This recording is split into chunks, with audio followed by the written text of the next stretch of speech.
Welcome, everyone, to a very special episode of the DF Retro podcast, or the Super Show, or whatever we call this show.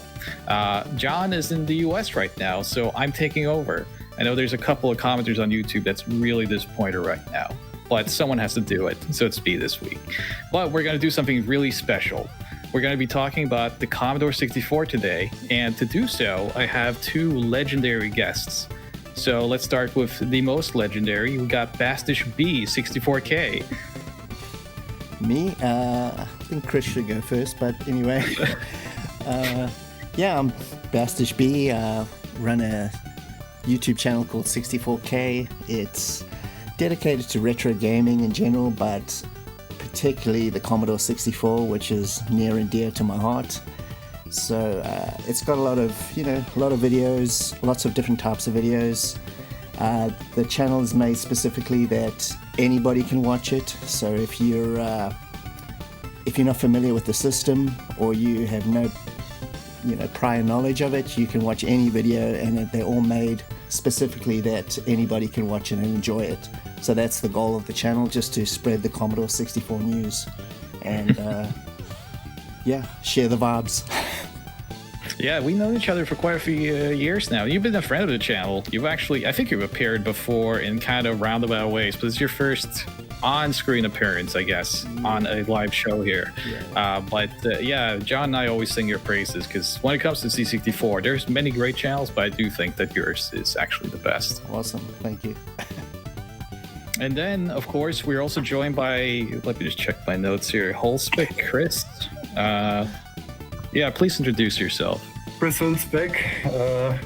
I have done some stuff on the Commodore 64 back in the day. Oh, have you? Oh, thank God. I just want someone like Grandpa into the room.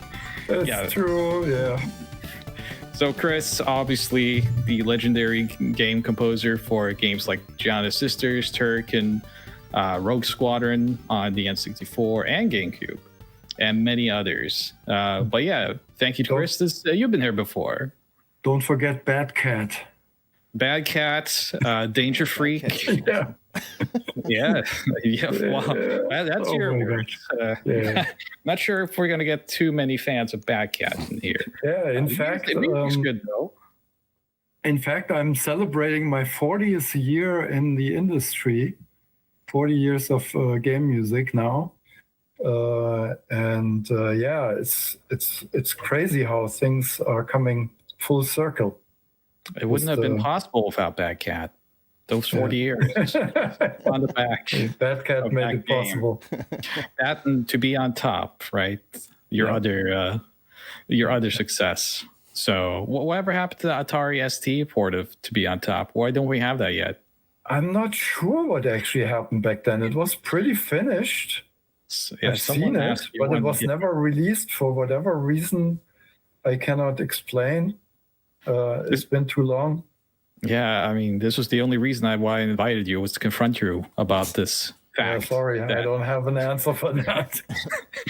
All right, where's John's Sisters on the ZX Spectrum? Let's just go through the list of all your sample tapes. Nobody wants that.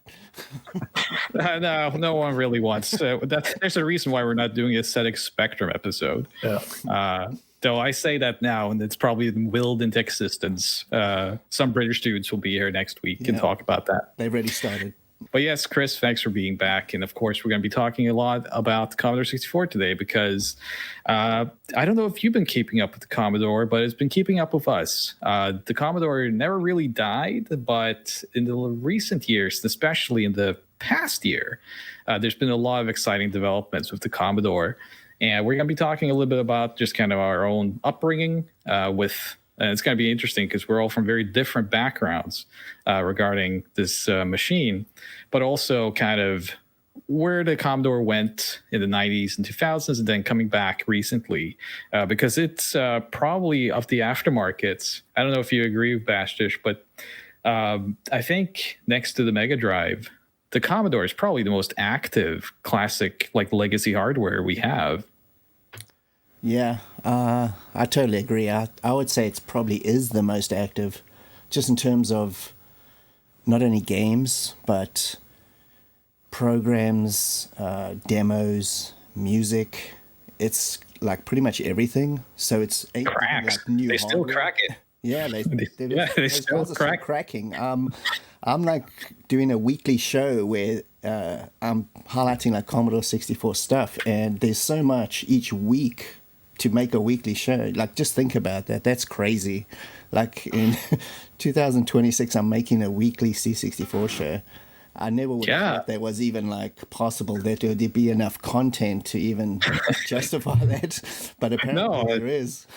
Yeah, because I watch that every week when you put it up, and I mean, it's just, you never run out of material. I mean, from demos to new games. I mean, there's always new game announcements. That's the thing, right? It's like every week you have new games to talk about. So I have some comments on that later when we talk about our favorite games, and there's definitely some new developments that are really like cool. Yeah, and maybe you'll be part of it at some point. I would hope so. This video is brought to you in association with MSI, and the MSI Summer Kickoff Sale is here. Upgrade your setup with huge savings across MSI products. Get up to £500 off desktops, up to 40% off monitors, and deals across components. Looking for a monitor upgrade? The MAG 341 CQP QD OLED is now £300 off, reduced from $799 to just £499. Plus, leave a review after purchase and claim a £25 Steam code.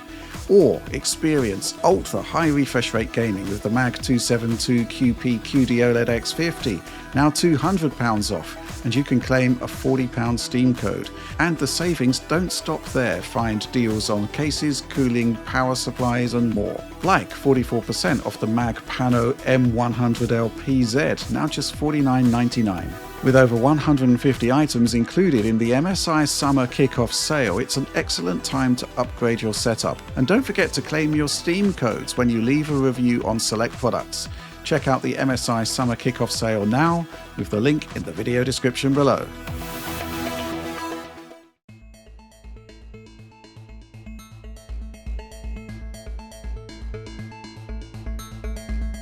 Yeah, as I alluded to, let's get into this. Our own upbringing with the Commodore. I mention it probably twice every episode I do, that I grew up with the C64. It's in my contract. I need to mention it. So we'll go with, I'm actually really curious about this. I think I've heard kind of snippets of this before, but Bastich, I mean, you're actually originally, you live in Canada today. That's as close to your location as I'll get. But you grew up in South Africa. So I'm kind of curious, how were you introduced to the C64, and like, was it a PAL unit? Like, what's all the details you can give on that? In South Africa, we had the PAL system, so everything was PAL. But and most of our stuff was imported from Europe when it came to like video games and, you know, tech. So I got a Commodore. Well, my next door neighbor, in probably about 1982, we moved to a new neighborhood, and the next door neighbor had a Commodore 64. His father obviously bought it for him like immediately when it was released. Because I remember going over there the first time and I saw it, and I was just like, whoa, this thing is cool. And I think the first game he put on was Pharaoh's Curse. And oh wow, I was like, okay, love that.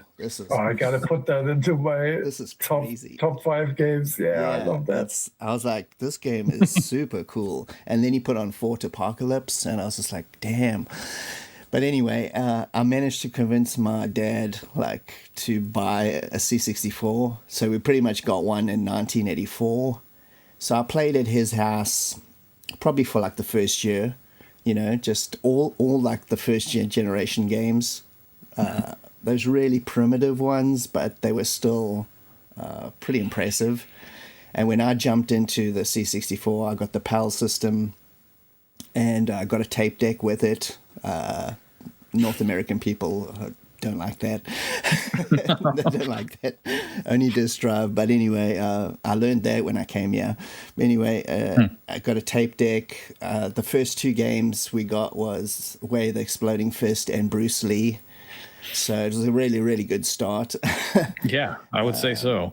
And so it was strange because I grew up with the PAL system, and when I moved to Canada in 1998, you know, I'd kind of like left the C64 scene behind. It was kind of like a memory, basically. But when I got here, I like started getting nostalgic again, you know, about those old games, and it was always like in the background. And I came across the odd game in like stores and stuff, and there will always be disc games, and I never ever saw a cassette game. It totally confused me, and I realized pretty quickly that cassettes pretty much didn't even exist over here. Like in terms of gaming, it was all just disc. They'd like embraced disc straight away, and tape just went straight out the door. So it was a very different, just a different vibe. And also the games were completely different, the libraries. I don't think there's any system, I don't know if any of you guys can think of any system that has a library that's so ridiculously different from each other. The North American library and the European library are not even remotely the same. I mean, there's obviously crossover, but generally speaking, it's so different. And when I got here, I really realized that, like, wow. Like when you talk to people here in Canada or North America, they would generally mention Commodore 64 games. They would only mention like the really early ones. And then after that, they would mention strategy games and RPGs. That's how different it was. And the Commodore's lifespan was way shorter, at least in terms of the people I've talked to. Like 1988 was considered like the end of the line. You know what I mean? Yeah. And then, but for me, 1988 was like the middle road. That was like when things really started to like pop. You know what I mean? Like in terms of sound and graphics. So it's so bizarre. It's just so bizarre. Anyway, that's pretty much how I got introduced to C64. 50% of my collection was bootlegs, just like most people had, and the other 50% was actually original games. All of them are cassettes. I still got them here. I still have my entire cassette collection, which I kept from when I was a kid, so that's pretty cool. And most of those work too. I played them through the Ultimate, and somehow they still work. I have no idea how, but I thought they were dead. But almost every single one I've tried has worked flawlessly, so it's kind of amazing. But that's my little background anyway. Yeah, it's really, I mean, as you mentioned though, like your neighbor got that right away as it came out, and it came out in 82. And like to kind of illustrate how, and Chris can speak more to this as we go into his story, but like by the time the Commodore 64 came out, so you had the VIC-20, right, which is a little bit more basic, quite literally, than what the 64 is, but it's still all right when it came to games. Some ports of other like system games and arcade titles, but mostly very simple kind of arcadey feel games. But when you looked at what was going on in Europe and America at the time, you had like the Apple II, which was probably that, and the home computer scene in general was kind of more aligned with tool sets that you would need, like processing and word processing and things like this. In Japan, they had tried to consolidate things with the NEC PC series and then the MSX, of course, a little bit closer to what the C64 was kind of trying to do. But when you look at what the Commodore was doing in 1982 compared to those, 1978 machines and like the Apples and whatnot, it's incredible to just see. Like, there's no question that Commodore, even with the Amiga later on, they were really ahead of its time. And just the longevity of the C64, you can see it right away from the beginning. The games and the software is simple in 1982, but there's still much more going on under the hood than what those other machines had any ability to do. Yeah. So Chris, I'm interested in kind of from your side, because you're a little bit older than us. I won't say how much, but let's just say, a couple of decades, and or at least one. But you come in, you're, a teen, young adult, and the Commodore becomes part of your livelihood. You actually work with it. You actually work in the industry with it as one of your main tools. So kind of tell us about how you came to discover the Commodore and why you were so infatuated with it. Right. So originally it was really like, I mean, I had a little bit of experience with early PCs, and a friend had the VC20, the VIC-20, and of course I had a Atari, you know, the console, the early console, the 2600s, 2600 with some cartridges and things like that. And I liked video games, but also like one of my interests was electronic music. And though my family was very musical, we had like piano teachers in the house. My grandma, my aunt, my mom, they were all piano teachers. So we had like instruments, but we didn't have electronic instruments. And I wanted to own a synthesizer, but the family couldn't afford that. They were quite expensive machines back in the day. And so one day I read a magazine that about the Commodore 64, and that it had a real synthesizer sound chip. And that's where I thought, like, hey, I can't afford a keyboard synthesizer, you know, one of those expensive ones, but maybe I can afford a Commodore 64 and create my synthesizer music that out of my brain with that, you know. And so I saved money and was taking, you know, delivering newspapers, stuff like that. And in the end, I had some money, and I was almost buying an Atari 800 or something because it was like $50 cheaper or something. And then my grandma knew that I wanted a Commodore 64, so she gave me the $50, and then I had a Commodore 64. And then the funny thing is, in my useful. Oblivious usefulness, I brought the machine home, and then I turned it on, and all you're seeing is this cursor that's blinking. And then how do I make music with this now? You know, it's got the synthesizer sound. Reading in the handbook about Poke and this and that, and I got a few sounds out of it, but it was like it wasn't what I had in mind, what I would do right away with it. And so for the first year or so, I was just playing games. Then I had the idea of becoming a game developer. I wanted to also make the games. So I started with BASIC, and it was too slow and too cumbersome and stuff like that. And over the years, so eventually a friend of mine, he was programming assembly code. And he had already created a game and sold it to a company. And that's really when things started for me, because he taught me the basics of assembly code. And I picked it up pretty quick. And then I was creating my first music player with my own data set that I came up with that was hacked into the memory with a so-called monitor program. And when I played the music for him, he was totally like bouncing off the walls. He couldn't believe it.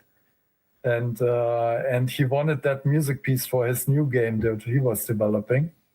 And that's when the whole thing got rolling. And then I read about a contest for C64 music in a German prominent magazine. And for C64, and I sent in a piece, and that won the contest. And that was really when things started to take off, because I was getting actually recognition, and then I cold called some companies, and one of them was Rainbow Arts, and they hired me right on the spot, on the phone. And I was still going to school, so I couldn't like join them right away. So I did a little bit of freelancing for them. While wrapping up the school year, and then I joined them in early 1987. And the rest is history, so to speak. Was that Shades that you saw? Yeah, that one. That was the one that won the contest. Yeah. So do you remember, Chris, kind of like how important the SID chip was for Commodore when they promoted the machine? Because like you were obviously aware of it, you wanted to create music. You understood that like the Commodore had synthesizer capabilities. So like, how did you discover that? Was that something that Commodore made pretty prominent, or was it something that you figured out just by reading magazines? I saw it in the magazine. It was like a footnote under the ad for the C64, real synthesizer sound chip with ADSR envelopes and filter and this and that. And I was like, whoa, this machine that costs like a fraction of what a music synthesizer would cost has all that built in, and I can play games with it and tell my parents it could help me with school, sign me up. That's the kicker, right? Yeah. Did it help you with school? No. Yeah. It helped me to get a job out of school, but ultimately it worked out. For a while there, my family was probably pretty worried, but it ultimately worked out, yeah. My dad did that, not with a Commodore, but he got a computer back in like 94, I think, and he spent a lot of money on it. And when he was kind of asked by my stepmother, like, why did you pay so much for this stuff? It was just like, well, because it's going to help me with work and like taxes and all this stuff. And all I remember my dad doing was play Lost Eden, the CD-ROM game, which is great music, a great game. That's all I can remember my dad doing on that specific computer. That's funny. I think it came with his purchase, and he was just like, oh, what's this? Totally. My own introduction to Commodore was pretty early on. It was actually the first machine I ever did play video games on. I had a neighbor that had one, but my babysitter, her brother, also was like very much into trading. We called it trading, right? But like Bastich mentioned, the trading was not of a legitimate software. Definitely. It would basically be like a little handbook that had like a lot of numbers on it, and you could pick what you wanted, and they would fill floppies with various games.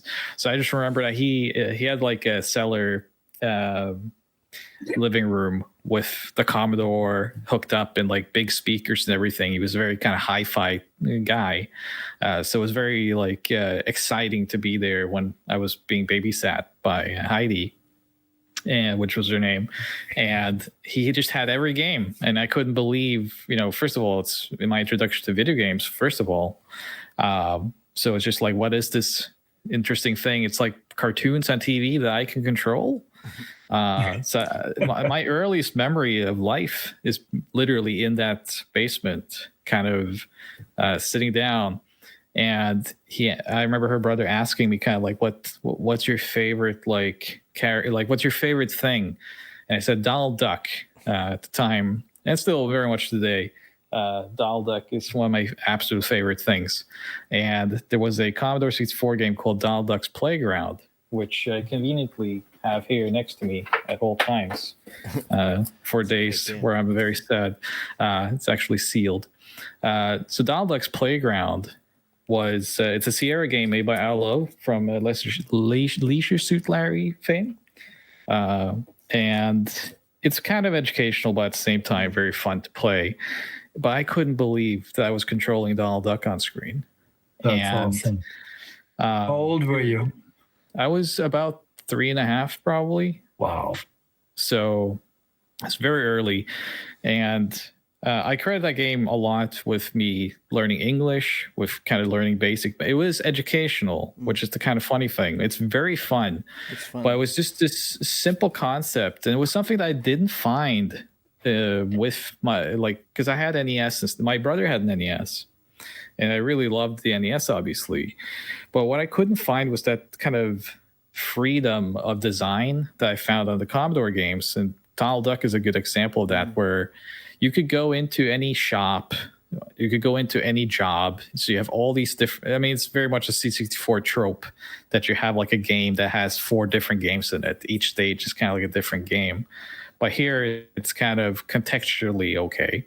But not only could you do the jobs and have fun, like an arcade style fun, but you could actually build a playground and just go there and play with the toys that you bought, which, yes, I could go outside and play with those exact same things in real life, but I could do it as Huey, Louie, or Dewey in that game, which made all the difference. So just seeing kind of like that creativity and that freedom in a video game early on was very impactful.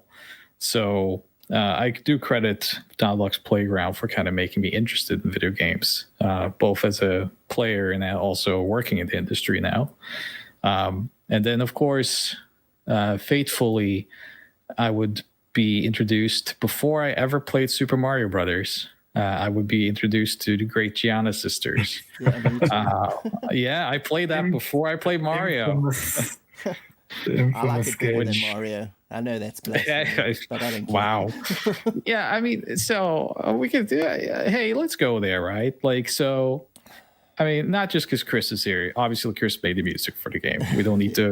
The only thing that wasn't stolen. That's true. It is actually the only. I mean, great Gianna sisters, right? It's a really competent take on Super Mario for a machine that shouldn't be able to do it. I mean, Super Mario was a revolution. And so your company, Rainbow Arts, is like, well, if we make that, we'll probably get great reviews and great sales. So you were smart enough to say, if we make that, let's do something of our own. But the controls are much more precise than usual platformers on the Commodore. Graphics are incredible. The music, outstanding, obviously. And the one thing that I never actually kind of talked to you about this, Chris, but like the one thing that I even noted as a kid, but nowadays when I think about it, really sets it apart was this idea of simple sound design. But when you start the level, there's this whisk of wind, as if you're being like whisked into a dream. And it was such an impactful little thing, because when you start Mario, it just starts the music and you jump into the action. But there's this little detail, this little audio design detail at the beginning of Gianna. Yeah, which just whisks you away into this dreamland. Yeah. And I thought that was, as a kid, I was like, that's so cool. Like that, I love that sound effect. The reason was that actually I did not know how to start the track. I did not know how to make a musical intro. So I thought like, hey, let's just start it with some kind of weird sound effect. Hey, it works, right? It would, yeah. And it made a huge impact on someone. Well, thank you. You know, but that was so cool. But I think Gianna Sisters is much better than just the controversy around it. So, but that goes again to the quality of the C64. You could find anything on the C64 and be surprised. We'll get into some of our top fives later on, which we'll probably go into some of those kind of surprising entries and the games that you could find. But let's touch a little bit more on, because I think people are really just curious about music on the machine. That's what defines the C64 for a lot of people. Even in music production, people use the SID chip, never having used the machine much. They still kind of recognize that noise. So, Chris, when you were back in the day, you're now part of Rainbow Arts. You're creating all these soundtracks. You're working on music. Do you remember kind of what the response was from people of the time when you were releasing games and how they kind of treated video game music? Yeah, I mean, it was like a new media, and it was something really cool that people were spending a lot of time with, and it kind of made now it's part of their use, you know. And for us, it was also like this exploration phase where we could find out new tricks. And I think that's like one of the most interesting things about a machine like the Commodore 64, that what the original hardware designers put in has been surpassed by leaps and bounds by what the programmers kind of figured out how to squeeze more out of it. And that was one of the driving things that really never happened again since then in that form. What about you, Bastich? Well, like, what's your relationship with C64 music? Was that like one of your driving factors of being such a fan of the machine? Yeah, it's definitely like a big factor. I think it was just so far ahead of everything else at that time. And even in a sense, it still is far ahead. It's just like when you, like I used to go to the arcade a lot, and you know, you go to the arcade, you'd play Commando, the arcade, and you'd listen to the music, and you'd be like, okay, it's good. And then you would go home and you'd load up Commando on your C64, and the music Rob Hubbard. It's the same track, but it's 100,000 times better. And it really is. Adds to it, and it makes it even cooler. So it's just like, and that's not just one random example. I'd say that's like 90% of the examples. You know, like it was, you know, my friend, I knew somebody that had a fake Famicom console, and they were always raving how great it was. And I'm like, yeah, the games are pretty cool. I like them. And he would always say the music is fantastic. And I was like, I don't know about that. I was like, have you heard this? You know, have you heard the intro, you know, the main song for Catechus, for example, or Catechus, however you want to say it. And then, you know, like the difference between the music is like, it's night and day. And I think that's one of the driving forces that made the Commodore stuff so unique, is that the music actually infused your imagination. So it kind of it added to the games. The games were great as they were, but that music just took it to another level. Like if you were playing it on another system, like especially if you played PC games in the 80s, the sound was absolutely god awful. It was it was a beeper. It would just come out of the just a few beeps. You know, you play like Test Drive, and you're just getting beeps, and then you play Test Drive on the C64, and you got like this rocking tune that's going crazy. And it's just like, it's such a different atmosphere. It's just like, it's so far ahead of its time, I would say.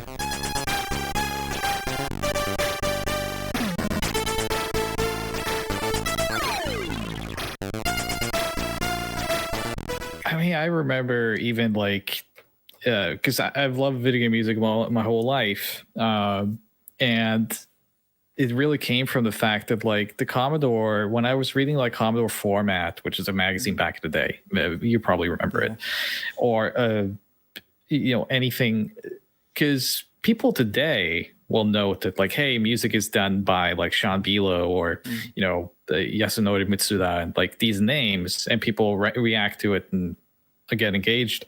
But back then in the 80s, there was very few of us, especially when you looked at something like the Famicom and the NES and whatnot. Few people kind of recognized the names behind those songs. They would just be like, yeah, like you said, like, oh, this game has great music, which it did, like Rad Racer, Super Mario, all that stuff. But I remember that like I would pay attention to who did the music on this game on Commodore, because if it was like Chris Huelsbeck or Martin Galloway or Rob Hubbard, I would play it regardless. And that's the first time. And people around me too that were in that community, they had the same kind of thought process. And I think that's why also I see still that people kind of celebrate people like Chris and Martin, Rob, all those guys are still being remembered and cherished and go to live shows. Is because like it's kind of like a lifelong thing for us, where we bought those games. Oh, sometimes and you look at Knuckleheads with Rob's music, and that game is garbage. It's garbage, god awful. But the music is like an 8. That's the thing, right? You could go to like an NES game, and like Ninja Gaiden and whatnot has incredible melodies. It's awesome. But like you go to Commodore and you would find like Last Ninja, Katakas, R-Type, all those games, and they would be like full compositions that would go on for multiple minutes. and continue off each other. It was just like the compositional depth of like the C64 was just beyond something you would find on those consoles. It was just stunning. Like Last Ninja, Ben Daglish, may rest in peace. It's just you listen to that and realize when that game came out, and you just can't believe it. You just cannot believe that like this was done for a video game back then. That was like a full movie soundtrack, basically. It really was. I think that's the kind of connection that people sometimes lose with this, is that like, we would watch like ninja movies and kung fu movies all night, at least me and Bastich did. And you would play something like The Last Ninja, and it was like, this is a soundtrack. Like, this is a soundscape that was made. It's not just like jingles and like simplistic melodies. It was something beyond that. And kind of to Chris's point, right? It's like these were young people that dreamed of using an instrument, and this Commodore became the instrument. I think that was kind of unique about that machine. Totally. And pushing the envelope, that every few months you would have something that was unheard of before. Was that a thing for you? Like, did you, I mean, I can ask you, right? You were working on the machine as this was happening.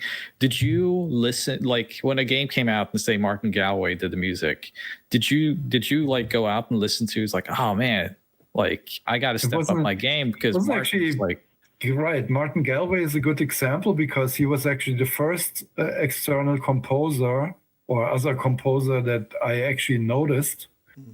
Before that, it was just like games, had like some simple melody or something, and you didn't even know who had put it together.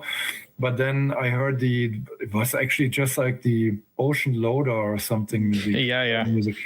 And that actually, I had thought about like playing notes in very quick succession to kind of make something that sounds like a chord on one voice. And I dismissed it at first, because I thought like that would sound weird, instead of having a chord that you play with three voices, and you only had three. So if you want to play a melody and a bass and a chord, it wasn't possible. But then I heard the Ocean Loader, and they had early arpeggios in there. And that became like a style. So then it was kind of like an arms race. We always tried to top each other. And I remember like working on my sample playback system. That was in the first year at Rainbow Arts. I had a lot of time to develop that. And a friend of mine built like a digitizer that you could plug into the Commodore 64, and then we had some drum sounds and played those, and even some like instruments, notes, bass notes and things like that I experimented with.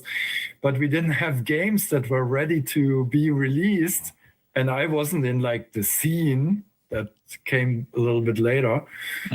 So I was kind of like, I had these pieces laying around with these drums, with these digi drums, and no game came out until like late 87. And then in August or September of 87, Martin Galway came out with Arcanoid, which had something like the sample. It wasn't exactly sample. It was kind of like generated waveforms. But it was a similar system, so it sounded like a Force voice was going on for drumming. And so I always bring that up, that I had months earlier already something like Bad Cat and Jinx laying around, but it did not find an audience. So that's like a fun anecdote. But no, are you telling me that Bad Cat did not find its audience? Later, yeah. I mean, actually, the music was quite well received, even though it was kind of like a medley of different Italo disco and other things. But the point is that the game was just crap, I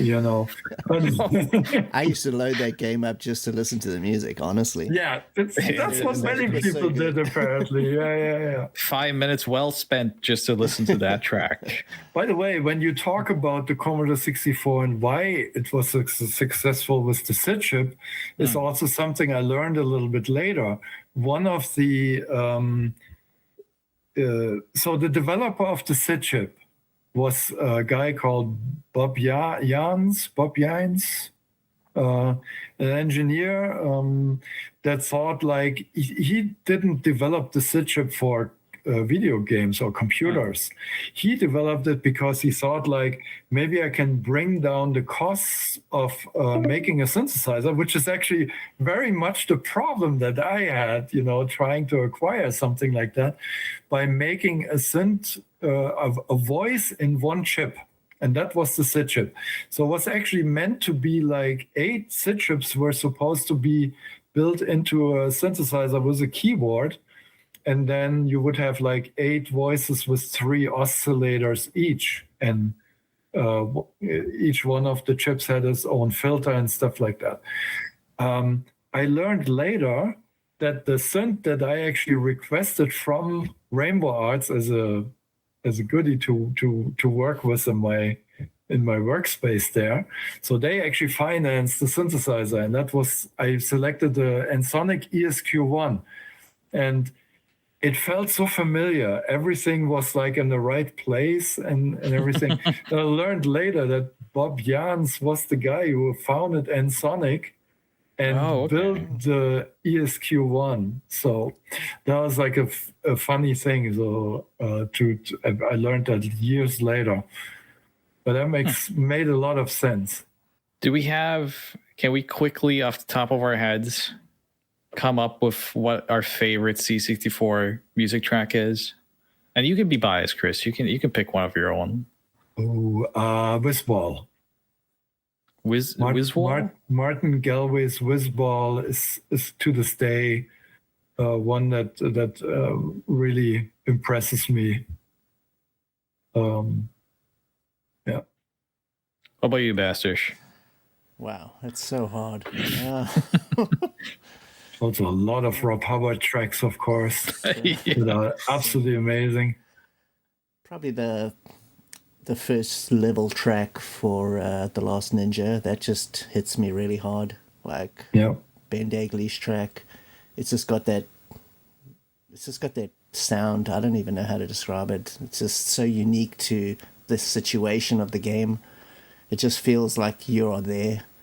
I don't think I've ever played a game where like it throws you right into, that feeling of being there like that did when I first loaded it up. I got that game for my birthday, so after the loader track, which is brilliant, but that first level track, wow, I think that blew me away initially.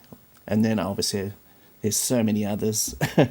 Yeah, I mean, it's a hard question for people like us, because like it can change on the day too, right? It's like you're in the mood for something. Next week it'll be different. It will be different, right? I think for me as well. I mean, there's one that always comes to mind when I like really just want to hear the sound of the Commodore as like to engage me and like as I remember it. That's R-Type, the intro track that Chris did. Thank you. I remember the first time I played that as a kid, I was just like, man, this is real music. Yeah. And also discovering that that's not even from the original game. It's just Chris like cooking up some awesome shit. It's way better than the original. It's way better. Way better. So it's funny because Chris has kind of become a little bit synonymous with R-Type over time. I mean, a bunch of them. Yeah, you even recently, right? Yes. Yeah. R-Type Delta HD remake. Yeah. Yeah, I did remixes for that and a new track. So that was really an amazing opportunity. Yeah, I mean, I'll ask you more about that R-Type situation because it's kind of interesting later on. But yeah, I would say R-Type is definitely kind of like top 3 all-time Commodore ones. Mac Ray's work on Last Ninja 2 as well is just like some days that's just like it's too good. It's too good.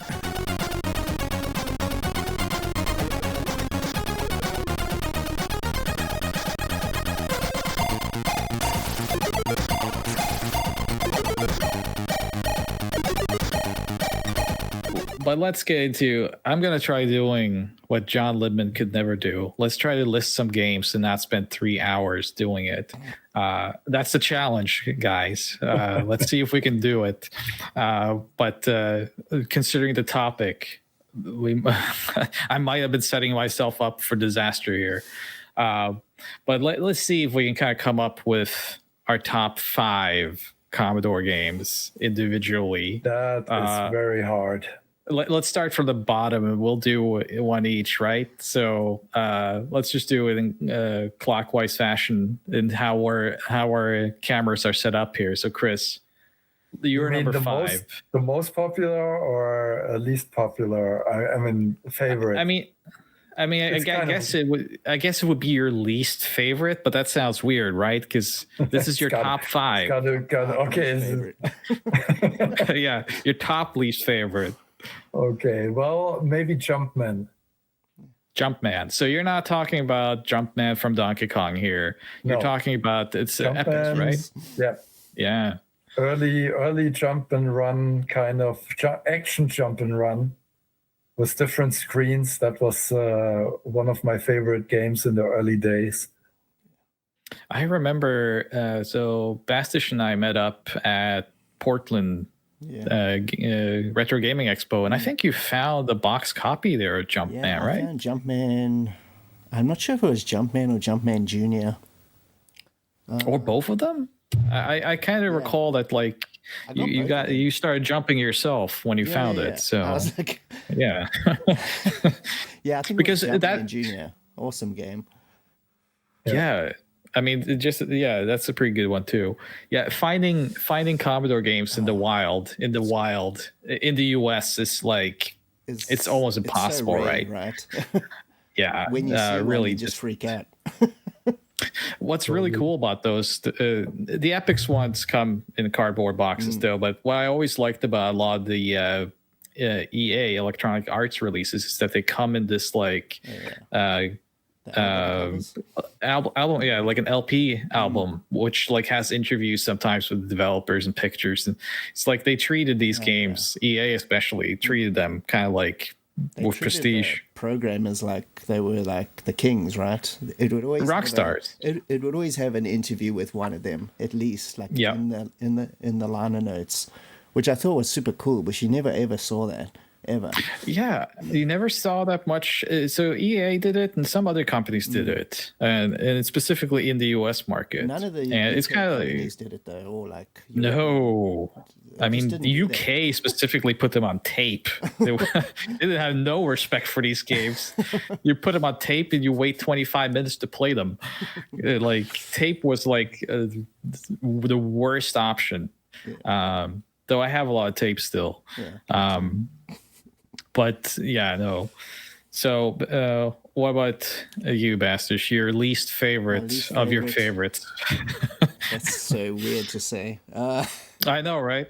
Probably Impossible Mission, I guess. Impossible Mission. Yeah, I just love that game. I think I played it in like when it just came out, 1984, and it was so crazy good. Like the animation and the digitized speech, which you never heard in games. Never. No, I was one of the first ones. I mean, maybe in a few arcades you heard some, like, you know, Berserk or something, but not at home. Yeah. Like, definitely not. No. So, but the gameplay in that is so on point. It's like, it had so much depth to it. Even though it seemed like a simple platform game where you collect stuff, it wasn't really.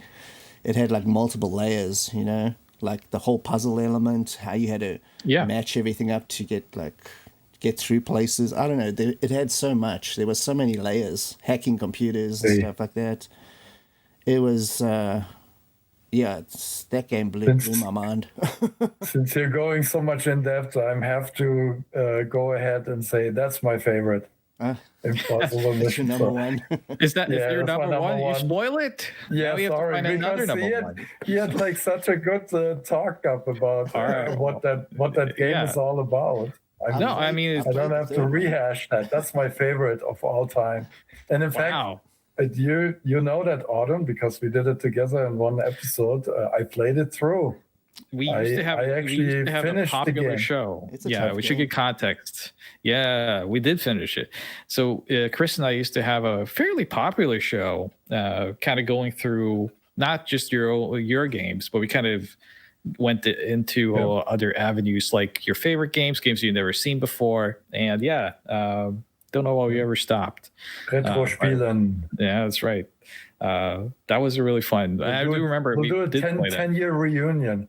I should. Someone got married from that show, remember? Or at least got together. Oh yeah. Brought the people together. Totally. Impossible Mission, it's not on my list. It was I always found it a little bit too complicated as a kid, but it's not easy. It's not. I think internationally, people would kind of recognize a lot of that gameplay from Cillian. I think they did that on Master System, kind of similar. But it was one of the first times that I saw rotoscoping, kind of similar to what people would see in Prince of Persia and stuff. And I was always super fascinated with rotoscoping because I'd seen Rolf Bakshi movies. They were very non-child friendly, but I was so taken by that animation style that whenever I saw it in the game, it would really catch my attention, and eventually Another World would become my favorite game. But that's not a Commodore game. My least favorite Commodore game. My least favorite Commodore game, I should clarify, because Chris made it so easy for us to clarify this now. I would say it's a game. It's actually a movie-based game, but most people wouldn't know that. It's an ocean game called High Noon. So it's a little arcade shooter. You can see it here on screen right now, and you play as the sheriff in a town. It's based on the 1951 classic High Noon, I think. Yeah. And you just shoot people. But the music is very pleasant. It's the theme song from the movie. You shoot people. They go into saloons and rob them, pick up the girls. It's really interactive to a way I hadn't seen before. But the best part is that whenever you shoot someone, their body stays on the floor, and the Undertaker has to run out on screen and pick up the bodies and take them over to his little shop. And I just thought that was so awesome. And you'd finish the stage, you'd have a duel, a little showdown outside the saloon. They'd introduce new enemies, like people riding on horses. And then I think if Bastich, you played this, if I remember correctly, you would eventually go to their hideout outside of the cave. Yeah. Outside and that's kind of, I guess that's why it's not my favorite, is because you get to that part and it's not that fun anymore. But I played this game all the time. I could not get enough of it. It's a very simple, it's a little, it's just a little arcade shooter, but shoot in all 8 directions. And you have to be kind of precise with your timing, because your bullets travel very slowly across the screen. But when they hit, man, it's very satisfying. I do remember, but I have to check that out again. Well, before you check that out, you have to pick your 4th game. Okay, I go with Ghostbusters, which also had that digi voice, the same technology as was used. That's the karaoke at the beginning. You can sing along. He slimed me. Yeah, it's real. It's real. The Commodore version is probably the best version of that game. That's an Activision game, right? Yeah, I think so. But it was good. That was pretty good. And this is a pretty arbitrary list anyway, because if I would go really through everything and do brackets, it would probably look very different. But this is all out of the top of my head now. Is that a David Crane design game? Yeah, it is. It is, yeah. It did Pitfall, Boy and Blob. Yeah, I mean, it is. It's kind of emblematic of C64 designed that game, because you do have all these various types play style. You build your car at beginning, so you have to kind of pick the right parts. You drive and vacuum up ghosts on your way to the building. Then you get outside the building. It was pretty comprehensive for a film adaptation, actually. Yeah, it was kind of like a Ghostbusters business simulation as well. Yeah, right. Exactly what the kids wanted. Yeah. Like, you think it would be so easy to make just a straightforward. I mean, they did it on the Genesis, on Mega Drive. They made like a shooter, like an platform shooter. And then there was the real Ghostbusters that came out later. That was an arcade game that did get a port to Commodore, which is not great, but it's all right. Yeah, but this one is, I think most people, when they hear Chris say that this is one of his favorites, they'll kind of have a little bit of whiplash, because it's like most people are familiar with this game through the NES game on Angry Video Game Nerd, because it's kind of famously something he brought up. The NES version is real bad. It is terrible. It's broken beyond belief. But the Commodore version I think it's the original. Yeah. It's the lead platform for it, and it's by David Crane himself. So it works much better. It looks much better too, and sounds better. So yeah, this is actually a pretty good pick. I would gotta say, it's a pretty good game. What about you, Bastich? What's your fourth least favorite? I would probably say Project Firestart. Wow, okay. It's a game that not many people got to play because it came out.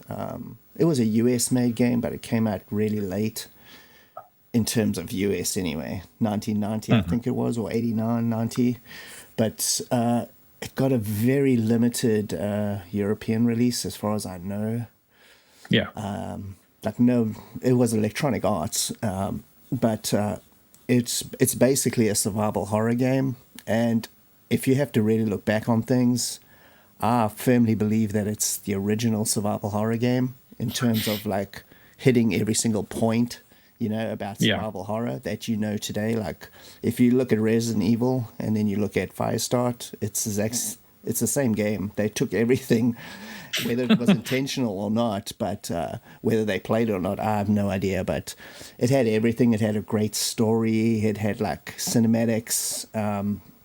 The music was simple because it was a US game, so it was very different, but it was very like on point. It just punctuated the scenes in which it needed to. You only had one life, basically. You died. That was the end of it, the whole thing. It had branching paths.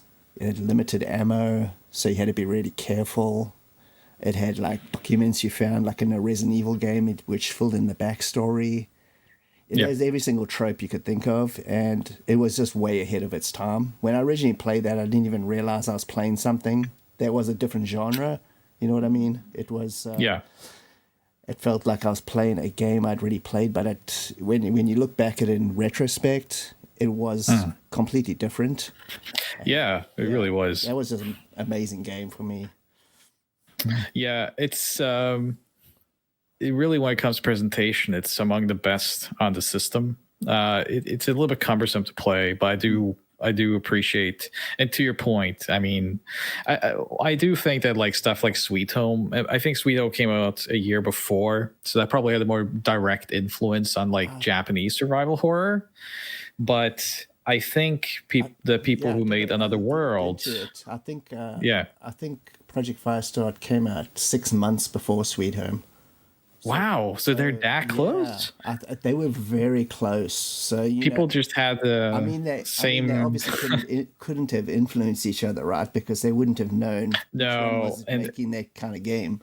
But it's still, there was no internet back then. Yeah, there was no. So like, it's coincidental. But I do think that Project Firestart probably had an influence on Alone in the Dark.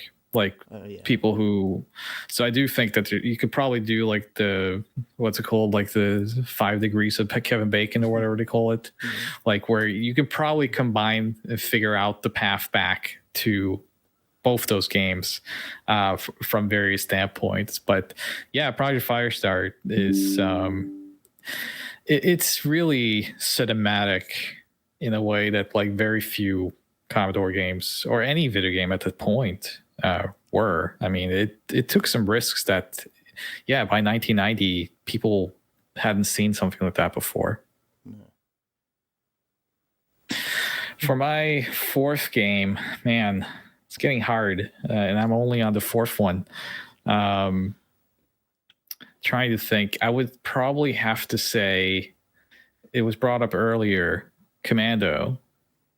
Commando, not just because of Rob Hubbard's music, but actually I showcased my Commando skills at the aforementioned Portland Retro Expo. They had an arcade machine there, and me and Bastich went over, and I was like, "Oh, it's Commando. I'm okay with that game." And you were like, "Oh, show me." And I still had it, but those skills were basically all based on my playing of the Commodore version, not the arcade version. Yeah. And there's a couple of games on my list that kind of goes back to that point, but I do think that the responsiveness and it's missing some content, but the responsiveness and just the quick kind of feel to the Commodore version is much better than the arcade version. The arcade version has better fidelity, like visual fidelity, but when you combine just the controls with the music and everything on the Commodore, just the accessibility of it, there's no contest. Like, I think Commando on C64 is the best version of Commando. Yeah, I agree with that. Yeah. The arcade game, even though, graphically speaking, it's better, but gameplay, I never really liked the arcade. I found it very twitchy. It is. Like, you died so easily. You couldn't it was just hard as hell, but it was very twitchy. But when you played the Commodore 64 version, you could just get into a zone and you could just go through it like crazy. I remember I completed it, I think 8 or 9 times in a row, like while I was, and then my dad was just like, "Okay, you got to stop now. You got to stop." And he said, "I got to switch off this system, right?" Because I had it maxed out lives at the bottom, it was just crazy. But you could get into a rhythm with that one. But the arcade, I could never get into any sort of rhythm with it. No, even though I'm good at it, I just don't find the arcade game. I find it historically interesting, but I don't find it as, it's just the Commodore version. Because the speed obviously is different because it's for me it was a PAL game, but also the graphic conversion down to the Commodore meant that you could just read things on the screen much better than even in the arcade version. Now, when I was playing it with you on the original cabinet, there's just certain elements that I don't read as well. So it's to your point, the twitchiness comes back. That in the Commodore version, I don't have that problem at all. And much like you, I played through it quite a few times in loop. But man, that music, I mean, it just comes down to that in the end. That music is just incredible. It just trunks anything from that original version. That's true. We're getting into your top 3, Chris. Yeah, and I think we might have to speed this up a little bit. Otherwise, this will take 2 days. Bruce Lee, I think, is the next one. It is actually kind of it has the lineage from the Jumpman days, but the whole immersiveness and the different screens and different vibes you would get in the game was just amazing. Super fun. Yeah, that's that game. Yeah, that's a Commodore classic. Most Commodore people would probably put Bruce Lee pretty much in their top 5 regardless, right? So it's a kind of short game, but it's just so much fun. I don't know what it is about it. What do you think, Bastich? It's got a cool adventure element to it. That's what I always liked about it. You started on the surface and you went slowly underground to the caves and more traps and more weirdness.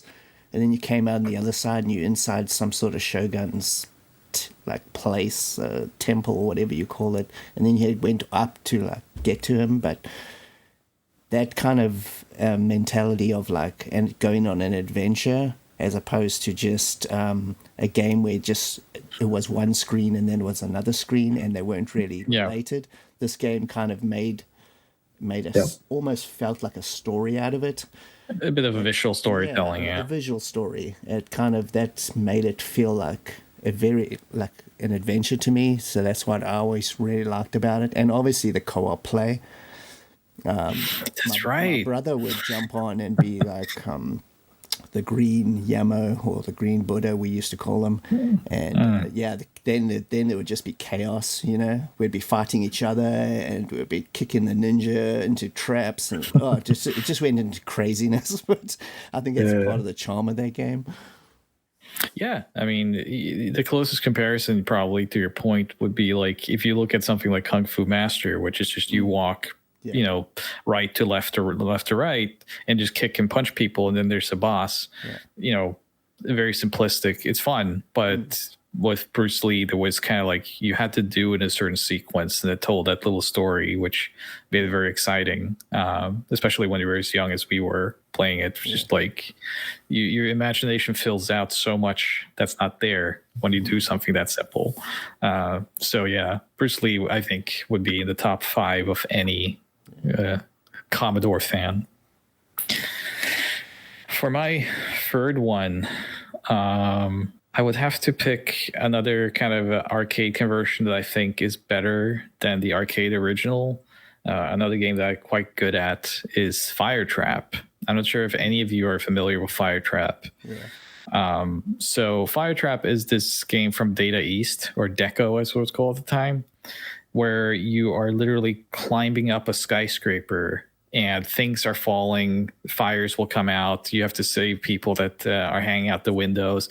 It's really a frenetic, chaotic game. Very few other games like it in the world. And the Commodore version, again, is just like they simplified things down where you can read all the elements on screen very easily. The speed is perfect. Controls are much more precise. If you look at the arcade version here, I'll put a little comparison. When I went to Japan the very first time, many, many years ago, I had set out that I had never played this on MAME or anything. I wanted to play it on original hardware. And I spent so long trying to find a Fire Trap machine. And it's hard to find those old Data East cassette games in arcades. I found one kind of close to Nakano Broadway and played it, and I was just like, man, I hate this. Like this version is terrible. It's one of my favorite games of all time, and here's the original. It looks even worse. It looks worse than the Commodore version, honestly. I couldn't believe it that this game that I spent my whole life playing so much was just so bad in the arcades, because you'd assume that the arcade version is the bespoke hardware and built specifically for this game, so it would have to be better. But here was just a game that I was like, I hate everything about this. I don't never want to play it again. But that Commodore version is real good. And it's so much fun. The arcade as well. I found it. Yeah. It was just so annoying to play. It's just vibes. The way it moves and the arcade version, it's offensive. It's like it's looking at me and spitting at me. I really hate it. This is tied with another, I know I'm picking two here, but just to kind of round out these arcade conversions, another game that I was almost about to pick here for the spot was Up and Down from Sega. Oh, that's cool. It's really old. It's never been ported to consoles outside of Commodore and ZX Spectrum, I think. Where you play these small buggy cars. It's isometric, so you jump over them and there's like slopes and whatnot. It's kind of strange. It's not one of Sega's most popular games, but I loved this game growing up. It was one that I booted up almost every day after school. Oh, man. Yeah. You're bringing up so many memories, and now I'm questioning my list. That's why we started with you. I'm surprised you didn't just pick your own games the whole way. Honestly. No. The narcissist that you are. Yeah. So, by the way, do we include brand new games or just classic ones? Maybe we'll do brand new games as a mention or something. Yeah, you can pick whatever you want. But my next one would probably be number 2 position would be Archon. Archon. Electronic Arts. Yeah. Yeah, that is good. Like basically almost like an action version of chess in a way. Yeah, before battle chess. I battled was a friend of mine. We were like always hitting each other over the head and stuff like that. It was fun. We had some battles. I never played it much, but I always I do relate Archon to Germany because there's a friend of ours from the show. His name is Klaus Wolf, who he was he's the Atari 2600 Pac-Man champion of Germany back in the day. What a title! I know, right? Modded consoles and had some involvement with Factor 5 back in the day, so you probably know who he is if you saw his face. Probably. But I always go and see him with John, and whenever he has the chance, he'll always be like, yeah, I come over here and eat my schnitzel and we play some Archon on the old like TC60 or something. Like there's always like some old machine and he always loads up Archon. I'm like, this is your showcase for this piece of hardware. It's like a static game with some symbols on it. Like, all right. So, but he really loves Archon. I think it was just a big thing for people. I guess I gotta meet him.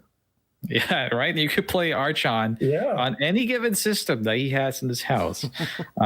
He literally built his house for his specifications. His tap in the kitchen has a soda stream built into the pipes.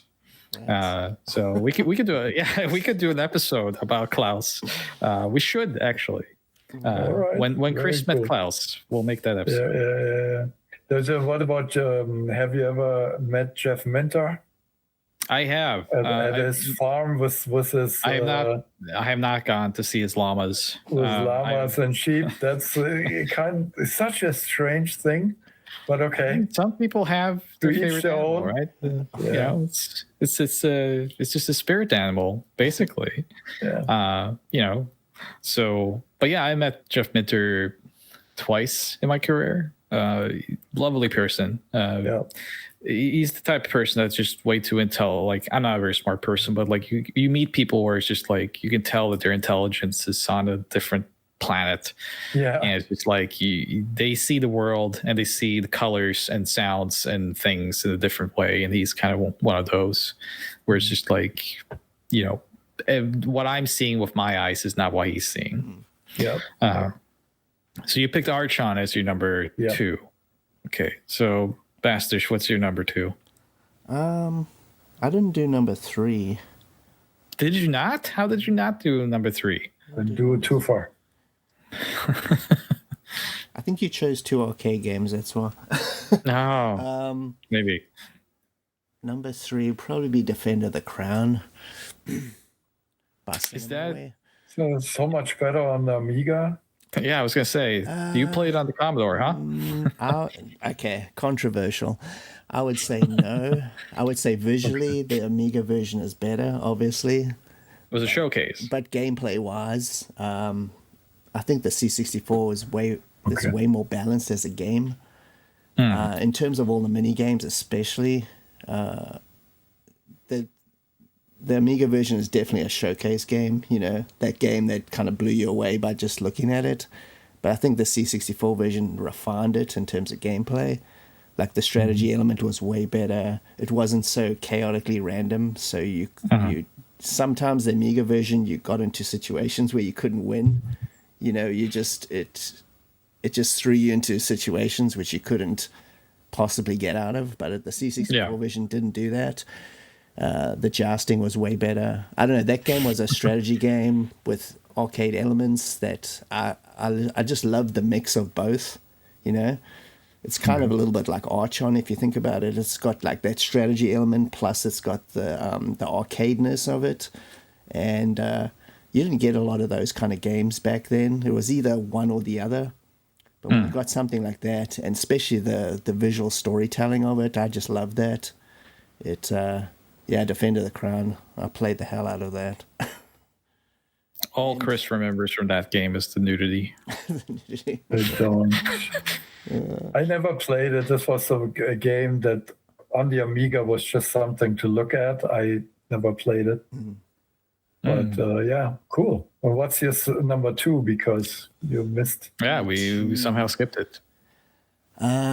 This is another weird one that probably not many people played, but I really loved it. It was called Space Rogue. It was released by Origin Systems. Yeah. They had a PC version out at that time, but the Commodore one just blew my mind because it was basically the game Elite, but it had a story element to it. So it wasn't just simply flying around and, trying to become the best pilot or whatever. It had a full story where you could dock at space stations and go and talk to people. You could even play an arcade game, which is crazy if you think about it, a game within a game.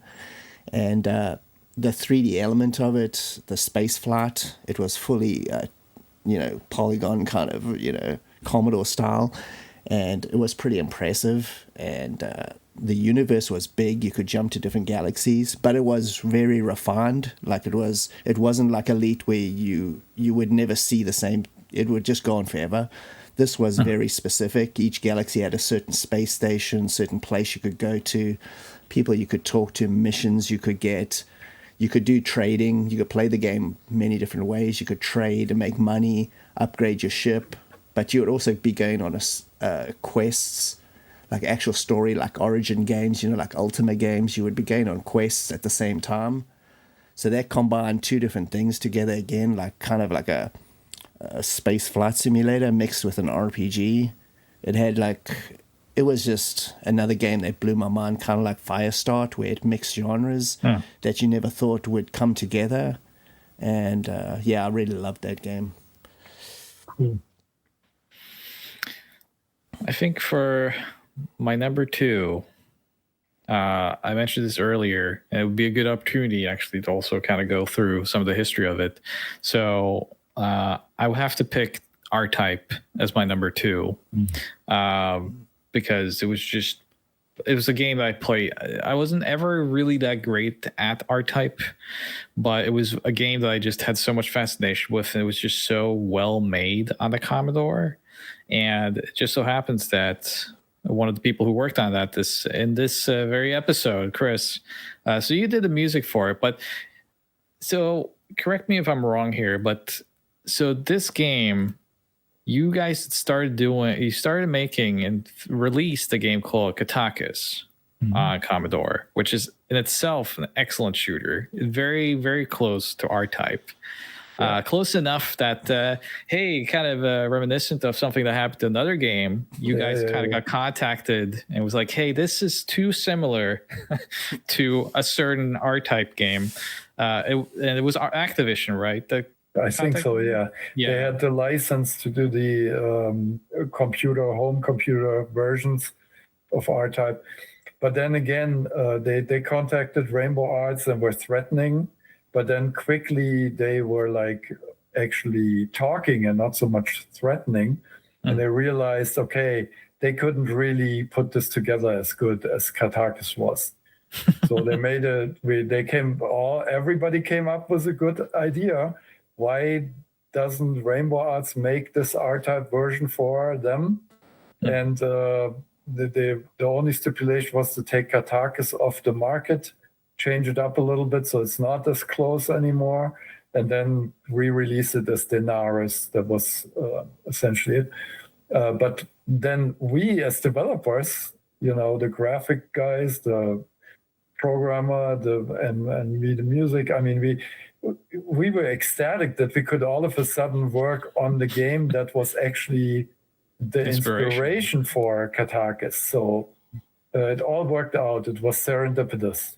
Sure. I don't know if that could ever happen again today, where like a group, I mean, I guess kind of maybe that has something, maybe someone in the comments is trying to say like, actually this indie game came out and then became like an official thing. But like just the fact that like they contact you and like, you got to take this off the market. And then they're like, hold on, this is better than what we're doing internally though. Let's just ask them to make it. So you got kind of 3 games out of that then, because you said that like Kotakis came out, then you did the R-Type, and then you changed Kotakis to become Denaris with some alterations. So you got 3 titles out of that. Totally. That situation, which hey, pretty good. Pretty good. That was one of the last games where I so the in-game music was mostly converted by my colleague Ramiro Vaca, but I had actually developed a new music editor and player the year before, and that was that TFMX system. Yeah. And the special thing about that one was really like that you could create a little script program for each note that was played. And that was something totally new, and that enabled us to squeeze this crazy soundtrack into the Commodore 64, because I think on the arcade they had like a FM chip with 6 voices or something like that, plus sound effects separate and things. We had to do the in-game music with 2 voices, and then the third one would be reserved for the sound effects. And I composed the title music for that, and that was really like I put it all on the table. Everything. It was kind of like the pinnacle of my C64 music development, and then I moved over to the Amiga. Yeah, I remember you mentioned that to me before when we talked about it, was that like R-Type was kind of your peak of C64 composing, and then you kind of, that signaled you out. You moved on to Amiga from then on, and continued to do TFMX development. I have come back to it, but maybe that's when we talk about the new C64 a little bit later. I'll mention that again. So Bastich picked your number one. Yeah. So do you have a tie for your number 1 spot? Oh wait, it's so difficult. Well, for Chris first, because I do actually, because when we talked about like new game development is going on now, particularly with the new release, but about 3 years ago or 4 years ago, we became at the Gamescom aware of a developer who's called Dr. Wuro Industries, and he made a game called Straight Up, which is a very simple battle type game where you jump on these platforms, and the first one who falls out on the bottom loses, and then you can play it with 4 people. They found a way to attach 4 joysticks to the Commodore 64. And then this is the Bomberman experience on the Commodore 64. And that's currently my favorite game. Wow. Yeah. It's super fun. Dr. Wuro makes some really good games. I think there was one called Shadow Switch. Have you ever played that one? No, I haven't. Heard of it. It's really good. It's very clever as well. It's simple, but it's clever. I think I also did that. That was good. But that's not your number 1. Well, my number 1 was Impossible Mission. No, but Bastich number 1 is not Shadow Switch. Definitely not. What is it? No. I'll do a tar. It's basically, it's obvious. If you watch my channel, it'll be The Last Ninja 1 and 2. I don't know really how to separate them, because I guess I do like the first one more because of the atmosphere, but those 2 were kind of pretty instrumental to like loving games in general, because it wasn't just it was like a combination of action and adventure. That's always something that appealed to me, and I'd never played games like that, games that mixed that kind of atmosphere together with arcade action, puzzle solving, that kind of progression, visual progression, kind of like Bruce Lee, but just way more advanced. And the music obviously just steals the show on both versions, like 1 and 2, and even 3's got a great soundtrack. But I just don't 3 has an incredible soundtrack. I don't like it as much as 1 and 2, but it's still very, very good. That intro, it's very atmospheric, amazing. But those would have to be my number 1 choices. I mean, if you play them now, you'd have to for the first time, you'd have to get used to the control scheme. It's a little bit weird. Yeah, but it's isometric and very strange. But my muscle memory just kicks in whenever I play that game, and I just go for it. But that's the only thing I'd say negative. But I love those games. Yeah, it's not my number one, but man, Last Ninja. There's a reason why Americans, I think, tend to look at that and be like, they're really cumbersome to play and difficult. And I mean, at the time, the idea, because Commodore has one button, right? So you kind of have to be creative, and we were kind of used to from different games to just hold down the button, and that kind of opens up other actions. Yeah. So as kids, it didn't really strike me as too complicated to play, because like there were so many other games that were doing similar things, especially when it comes to combat. So, but I mean, I just remember like, the fact that you went from, especially the first game, I think the second game, it's really good, but it's really strange that you're in the city and you kind of go into the town and like you're just walking down sidewalks and like go into the sewers as a ninja. It becomes a little bit kind of, I get what they were going for, but the first one I think is like just C64 perfection, where you have like every stage is it's so beautiful to look at and listen to, but the progression between them. It's kind of like Karateka in the sense that like it tells this kind of complete story, which I don't know if that was the kind of inspiration they had, but it reminds me a bit of that. Yeah. So were Last Ninja 1 and 2 your ties? Well, I would probably say Last Ninja 1, but I just love the second one so much. It's kind of hard to not mention it. It's impossible. I mean, they're kind of a package deal. You can actually play these now on modern hardware. System 3 is still around, believe it or not, still kicking, and quite literally. And they released the Last Ninja collection, which is pretty comprehensive. So it does have, it has all the games from Commodore 64, but it also has the Amiga versions. It has Ninja Remix, which is a remake, which I'm not a huge fan of. But it also has some of System 3's other games like International Karate and, just a ton of other, Arcade Plus. Which is not great, but it's very, very interesting. But if you want to look into some of the history of what we're talking about here, you can pick this up on, I think it's PS4, Switch, Steam. Yeah, it's on everything. And I think they even updated the controls on that version to somewhat modernize it. I haven't so I got it. I did the Kickstarter for it, but I haven't gotten like my physical copies, and I'm one of those guys that I wait for my physical copies. So I haven't really played it much.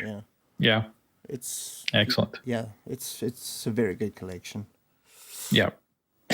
So we're rounding out this list. Then my number one, I can't go with any other game than this. It's been featured on the channel before. I know what it is. I'll do you now. It is Samurai Warrior Usagi Yojimbo, which if you're looking above me here, up there, beautiful 3D printed from who was the one that made those 3D prints again? Pixel Memories. Go check them out. They have lots of cool. They have Gianna Sisters as well. Enter Firestar one. Wow. So take the plug there, Pixel Memories. But Usagi Yojimbo, so love the comic book, still my favorite comic book of all time. Still ongoing. Stan Sakai is still kicking. They're all still kicking. And but this was a game that, talking kind of to our point with Last Ninja about like visual storytelling, but also just storytelling and atmosphere and freedom in a game. This was a game that like blew my mind the first time I loaded up, because first of all, it was a Usagi Yojimbo game, which there are not many. And here he was on my favorite machine. But you have like a karma system, which will actually does affect what happens in the game around you, despite the age of the game. If you slay like farmers or innocent people, other people that walk past, like other warriors that walk past you, Ronins and whatnot, will react negatively to you because you have bad karma. So your actions actually do dictate what happens in the game. There's different areas, towns, caves, different bosses, different branch. You can go in different directions.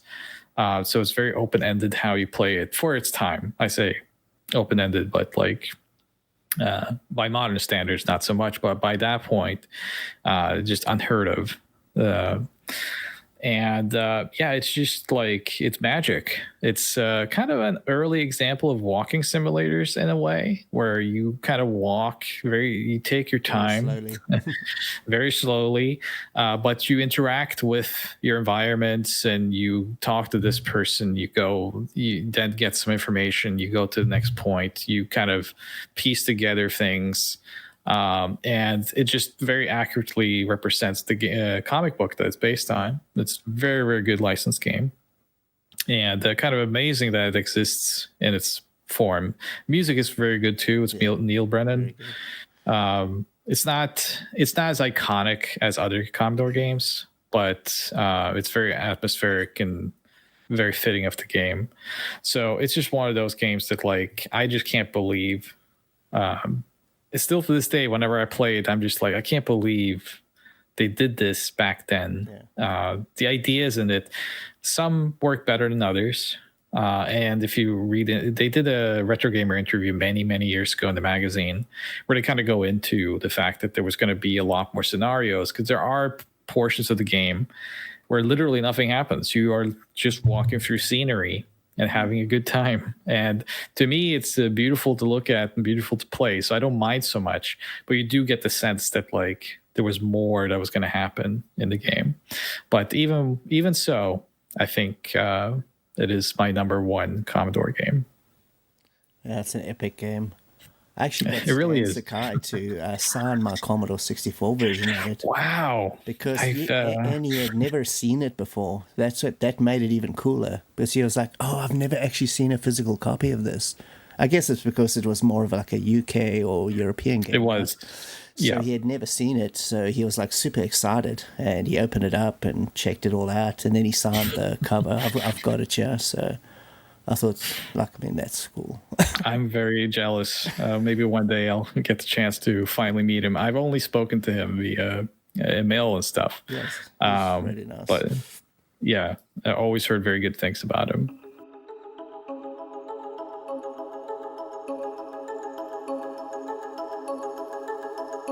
So we did it. I mean, it still took us quite a bit of time, but we did get through our list of games, and we can finally, literally as well, move on and walk through this history of Commodore. But that was a lot of fun. Now, we talked about how we discovered Commodore and kind of at the height of it, why we liked it and what set it apart from, say, the NES and stuff. But once we get to like the 90s, and we're not going to go through it in great detail, but I think the Commodore company, their problem was that, like, they never truly knew what to do past the Amiga, how to innovate, and how to kind of. There was a lot of different people behind the scenes running Commodore, new people coming in, new people with different ideas, and the Amiga as well. I think it was 85 that it came out, but it only hit its stride, like, it was kind of relaunched towards the end of the 80s, and there was different variations of it. But that first, like, Amiga 2000 version did not do well. So they were always struggling. And then by the early 90s, as a game console, and quite literally as a game console, they were trying stuff like the GS, which for those who don't know, I remember the GS. I didn't buy it, but I actually wanted it because, to me, the way. Are you familiar with the GS at all, Chris? Not that much. I vaguely remember something. So the GS was Commodore's game console, like their game system, and it was literally just another reskin, another repackaging of the Commodore 64. That was a bad idea. Yeah, it was a very bad idea, especially considering what happened. But for me, I remember seeing it in the magazines, and I was like, "Well, that's cool that Commodore is making a game system," because it was kind of obfuscated that this was just Commodore 64 repackaged again. So luckily I learned that truth before my parents bought it or even found it. We could never find the thing. But what happened with that was that so they had a pack-in game. It was Terminator 2 Judgment Day, the big release. It was kind of one of the last big system releases for the Commodore anyway. And it was a cartridge-based format with only a joystick. Came with a controller, no keyboard. Problem was, Terminator was coded to use the keyboard on the title screen to move back into the game to start it. So the pack-in game could not be played on its system. Ridiculous, right? It's fantastic. It's like a CDI story almost, where it's just it can only be this way. Yeah, it's perfect. I think there were like several things. I mean, if you think about it, the Commodore 64 was a milestone in computing history, with everything coming together. Like cheap production, vertical integration. They made their own chips and all that, and they had the SID chip and the graphics chip and all that. But don't forget, the Amiga was also not like a Commodore internal project. That was actually started by the people who did the Atari 2600 and the Atari machines. Yeah, and they wanted to do a game console. Yeah. So they got actually bought by Commodore, and then the Amiga became another big success. But that wasn't like because of Commodore's development. No, it was just like some clever business management. And the thing is, then these systems, they could not compete with the next generation that was coming out, and particularly, I mean, you had a while like with the consoles, Super Nintendo, Sega, Mega Drive, Genesis, that kind of thing. But really what doomed it was Doom on the PC. I mean, for the Amiga, you mean? Yeah, and that was spelled the end of Commodore because they could not make this happen. No, that's probably that's something we can go into detail when we eventually do our Amiga episode, which we'll probably end up doing. But you have like stuff like Alien Breed and whatnot. I would our friend MVG Dimitris, he argues that like even Wolfenstein was kind of the beginning of the end for the Amiga because it just couldn't do it. And then when they tried to do Gloom and Alien Breed 3D and stuff, it's in very tiny windows, it's very pixelated, and it's not anywhere comparable to immersiveness. Yeah, no. And for Commodore 64, I mean, they were just trying to. They kept support for it, especially as a game console or a game machine, microcomputer, because there's probably software that people can point out. Music creation, demo scene people, they kept it active through the 90s.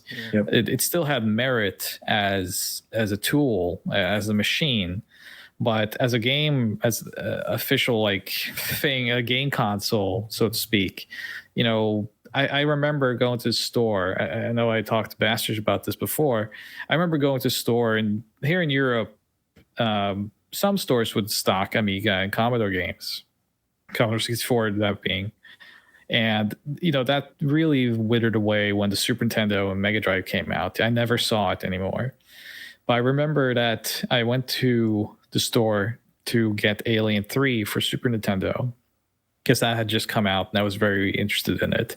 So me and my grandmother went to town and she was going to pick up my birthday present, which was Alien 3 on Super Nintendo. And we went to the counter and said hey, we want to get Alien 3 for this game console. And they went behind the counter and opened this little cabinet, and she got a big box, and I was like, oh no, like not that, that's for the Mega Drive. And she brought it over to me, and I saw, no, it's not even for the Mega Drive. This is for the Commodore 64. Like, I couldn't believe that they were still like, hold on, they're still making games for Commodore 64. Like, I don't understand. Like, I couldn't believe what I was seeing in front of me in real time was that like this big box version of Alien 3 was for the Commodore 64. Alien 3, when did that come out? Like 92 or 93. Yeah.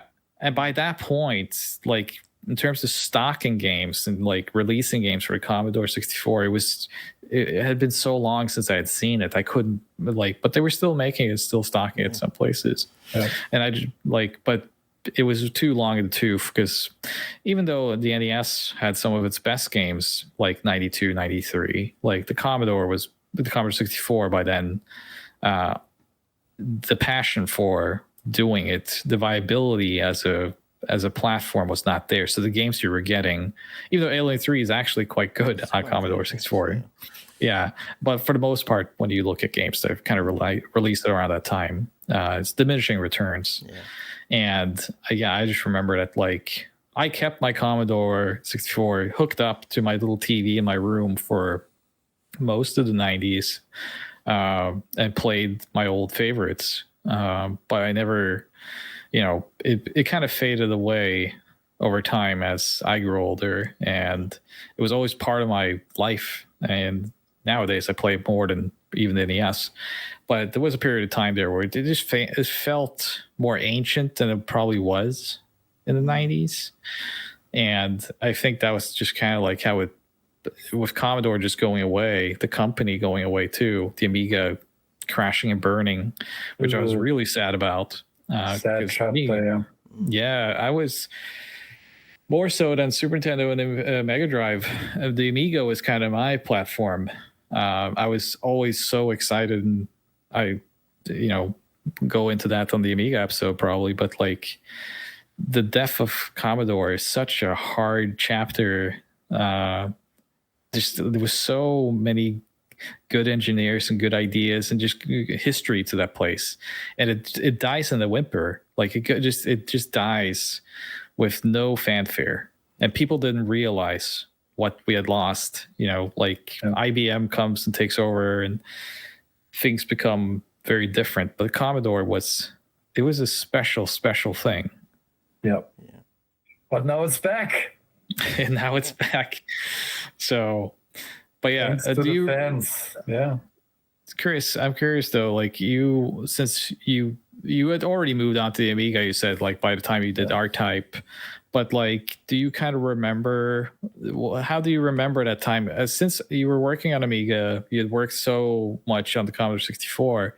Once that was no longer like viable, once Commodore died, what was kind of your thoughts on that? Well, it was like really both. Commodore 64 and Amiga kind of fell by the wayside, but we had set our sights already on consoles and we're looking even to the next generation. I got myself a PlayStation 1, and you were thinking about, okay, now I can actually make music in the studio and put it on the CD-ROM and play it from there, and so you have no limitations anymore in terms of sound. So there was always like looking to the next big thing, and now it's like the opposite. Now we're looking back, and this nostalgia is coming back, and it's something exciting again. So I don't know, but back then, of course, we were always looking for the next gig, the next big thing that we could do, and that was consoles and CD-ROM and all that.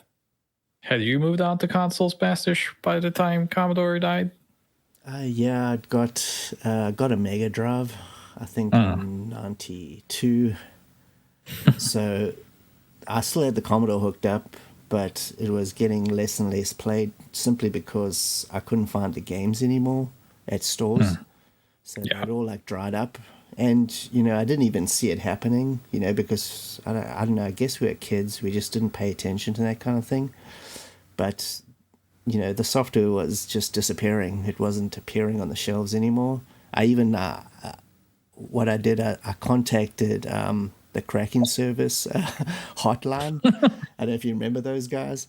They cracked so many games. I contacted them. I sent a letter to them, and I was like, do you guys have games for sale? Because I knew they cracked them.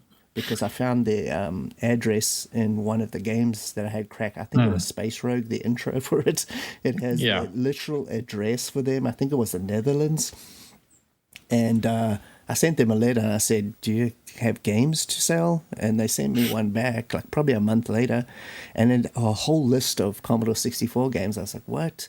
And it had prices next to them. So I sent them off like cash money to the Netherlands, and they would copy games for me and send them back. So that's how I played like the last series of like Commodore games from like 91 to like 93. It was all cracked versions sent by hotline. So that was like crazy. But I'd moved on to the Mega Drive, and then the Commodore kind of just got, it was still hooked up, but it just didn't get like the attention anymore because, 16-bit, when you were a kid, it just like, it hit you like visually and everything. It took your attention. Yeah. And then it slowly just got packed away with all my tape games. And then I never really thought about it, honestly, until like much later. In 2010s when I got like nostalgic about the C64 again. And then it kind of like hit me how impactful those games were. And that's when I started like, getting back into the whole scene. I think people just very quickly, to give them context, because you mentioned a cracking group, and like back then we kind of mentioned earlier like about trading in quotation marks, but that was and that's again kind of specific and special to the Commodore scene, was that like I remember these, you'd go to like small meetups like gymnasiums and stuff, and like very small gymnasiums, and like people would have like folders and whatnot, and you would trade, you would like, hey, like, and you would discover games that way. And while it was piracy, I mean straight up piracy, it was a very tight knit and kind of special community that like nowadays is similar to like demo scenes and whatnot, which spawned from that because they were doing the cracking intros, because they would have to crack the copy protection. And then like they would put their like intros with music and colors and small demos on them themselves. But yeah, that was kind of like something that you can't replicate that anymore. Like you had to live through it to understand it. And I remember going with my brother and stuff to like these small meetups, and we'd be like 12 people. They would have like folders and lists of games, and you would pay like, $1 or less for a game. And they were probably not your favorite people in the world at that time, Chris, but at least they got the games out there. So now a lot more people knew about like Gianna's Sisters, thanks to them, because that was the only way we were going to experience that, considering what happened. So, but yeah, I mean, for me, what kind of sparked my interest back in the Commodore was actually going to the US for the first time. I went to the US in 2001 or 2002. It must have been 2002 actually, because 9/11 had happened. I remember specifically flying to the US kind of after that and experiencing that. So just to bring that moment back into this podcast. But I went there, and I was really stunned when I was talking to people about video game history, because I was always very interested in video game history, and figured, I'm still young and it's still early 2000s. So I figured that like the Commodore 64, Amiga, these kinds of things, kind of common knowledge. Like, well, obviously you remember Donald Duck's Playground, right? And it's like, no, they really didn't. But I was shocked by it, because when I was talking to friends that were like super into video games, they knew all the Japanese stuff, they knew all the American stuff, very educated on it. But then when I was bringing up like the Commodore, I was always hit with like this kind of blank stare. And it's like, oh yeah, that was like big in Europe, like Last Ninja, right? And I just remember that it was like the only game people could bring up, because like, oh yeah, I remember the music from Last Ninja, it's pretty good, I heard it like here or there, like an MP3 of it. So it it bothered me because I was in the US and I couldn't share it with anyone, like all this history that I had. And I was just kind of like, man, you got to understand. It's not, I understand you have to push up to jump, but there's so much more to it than that. So I would start loading up emulators, or if someone had like a Commodore, it was very rare. I remember one guy had it, the NTSC version of it, which scared me, frankly. I'd never seen NTSC Commodore before, and don't want to see it again. But when we were kind of playing through them, and I was trying to explain kind of like, well, here's why this game is special. Here's the history behind it.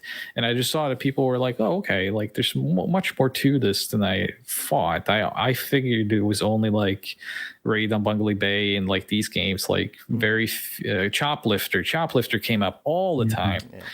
That like, oh yeah, Choplifter's good on Commodore, but I don't know anything else. So that was kind of what made me, when I went back to Europe again, I dug out my Commodore and I realized that like, no, this needs to be preserved. And I started becoming much more interested in the history of Commodore as a result of that. And that kind of brings me into, I'm not a YouTuber per se. I appear on other people's YouTube channel and talk about things, specifically Commodore, I guess. But like Bastich, I mean, how was that for you? Because you said you kind of reconnect with Commodore in the 2010s. And you specifically kind of focused on, and that's kind of why we became friends, because, here was someone that was doing full documentary productions on Commodore history. Like you were doing like videos on Manfred Trends, and you were doing on these companies, like just full overviews of companies from the Commodore era. So like, how was it for you to like make a channel that was dedicated to the Commodore like this? It's kind of weird, but I had the same experience when I came to North America as you did. When I would speak to people, there would just be this blank stare. Like there was no history of Commodore 64, even the Amiga. It was like almost nothing. And I was kind of shocked by that. And I was kind of also a little bit depressed by it, because like you said, I had nobody to share, these kind of memories with. There was nobody, like not a single person. They would always bring up the same like two games, like you said, like Choplifter or something like that, like very early games, and that was it. And I was just like, I was kind of dumbfounded by the whole thing. And that was kind of a little bit of the catalyst to the channel, because in about 2010s, I started looking back into the C64, and I was curious as to whether games are still being made. And to my surprise, like there's tons of games that were being made, and not only like they were available physically, which I thought was amazing. I couldn't believe that, And so then I started going on to like YouTube to, watch some old videos, and I couldn't find, at that time, probably 2016 or so, I couldn't find any, and I'm not just being dismissive to anybody that made Commodore videos. I'm just simply saying that during that time, I couldn't find anything that represented the games the way I thought they needed to be represented. You know what I mean? Like there was no history of it. There was no like backstory as to who made it. There was like just zero like context. There was just like a little bit of gameplay footage, like recorded really poorly, and that was basically it. That's all that existed, and I was kind of slightly offended by the whole thing, because I thought like these games deserve to be recognized. Like just like NES games. You can look up 1,000 videos on Mario, right? And you know everything about it, but you look up Gianna Sisters or whatever, and it's like it had nothing. There was maybe just a long play of somebody playing without anything else. It just gave no like history. So that kind of annoyed me, and that actually was the catalyst to start the channel. I thought I would just make videos that represented the games the way I felt they should be represented. And at least it could like educate people on what the system was, because I felt like it was kind of getting lost in time, all that information. And I was kind of researching like as much as I could to like gather this information. I felt like it was disappearing. So that's basically what started the channel. And when I discovered the new games that were being made, that kind of also, I thought I can do the nostalgia stuff, but I can also follow the Commodore in its new version, all the new games that are coming out. And there were so many. Demos and music, but just games and really high quality, like shockingly high quality, like even better than the original days, like in terms of sound and gameplay and just the way they're designed. They're using modern sensibilities, with mixing with old school Commodore design. And that was like amazing to me. So that kind of shape the channel going forward. It would be like half nostalgia, but it would also be about the modern scene. And also the modern scene wasn't being covered either on the C64, at least in terms of videos. There was nothing. I couldn't find anything either. So I just started making my own stuff.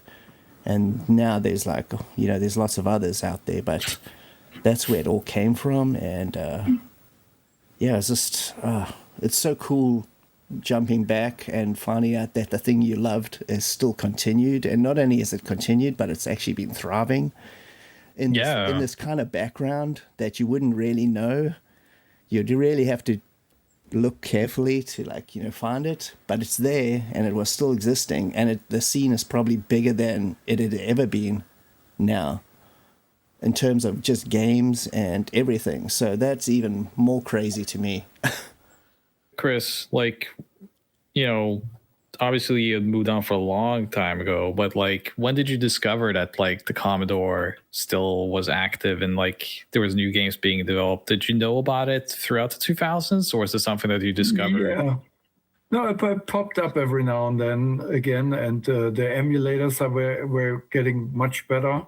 I remember before I moved to the US, I wanted to make sure I keep all my old software, Commodore 64 and Amiga, and I copied them all over. It was very extensive over to hard drives and CD-ROMs to have them on the PC. And there was an early emulator called the C64S. That was the first time something actually looked and sounded good. And now you have Vice is fantastic. Yeah.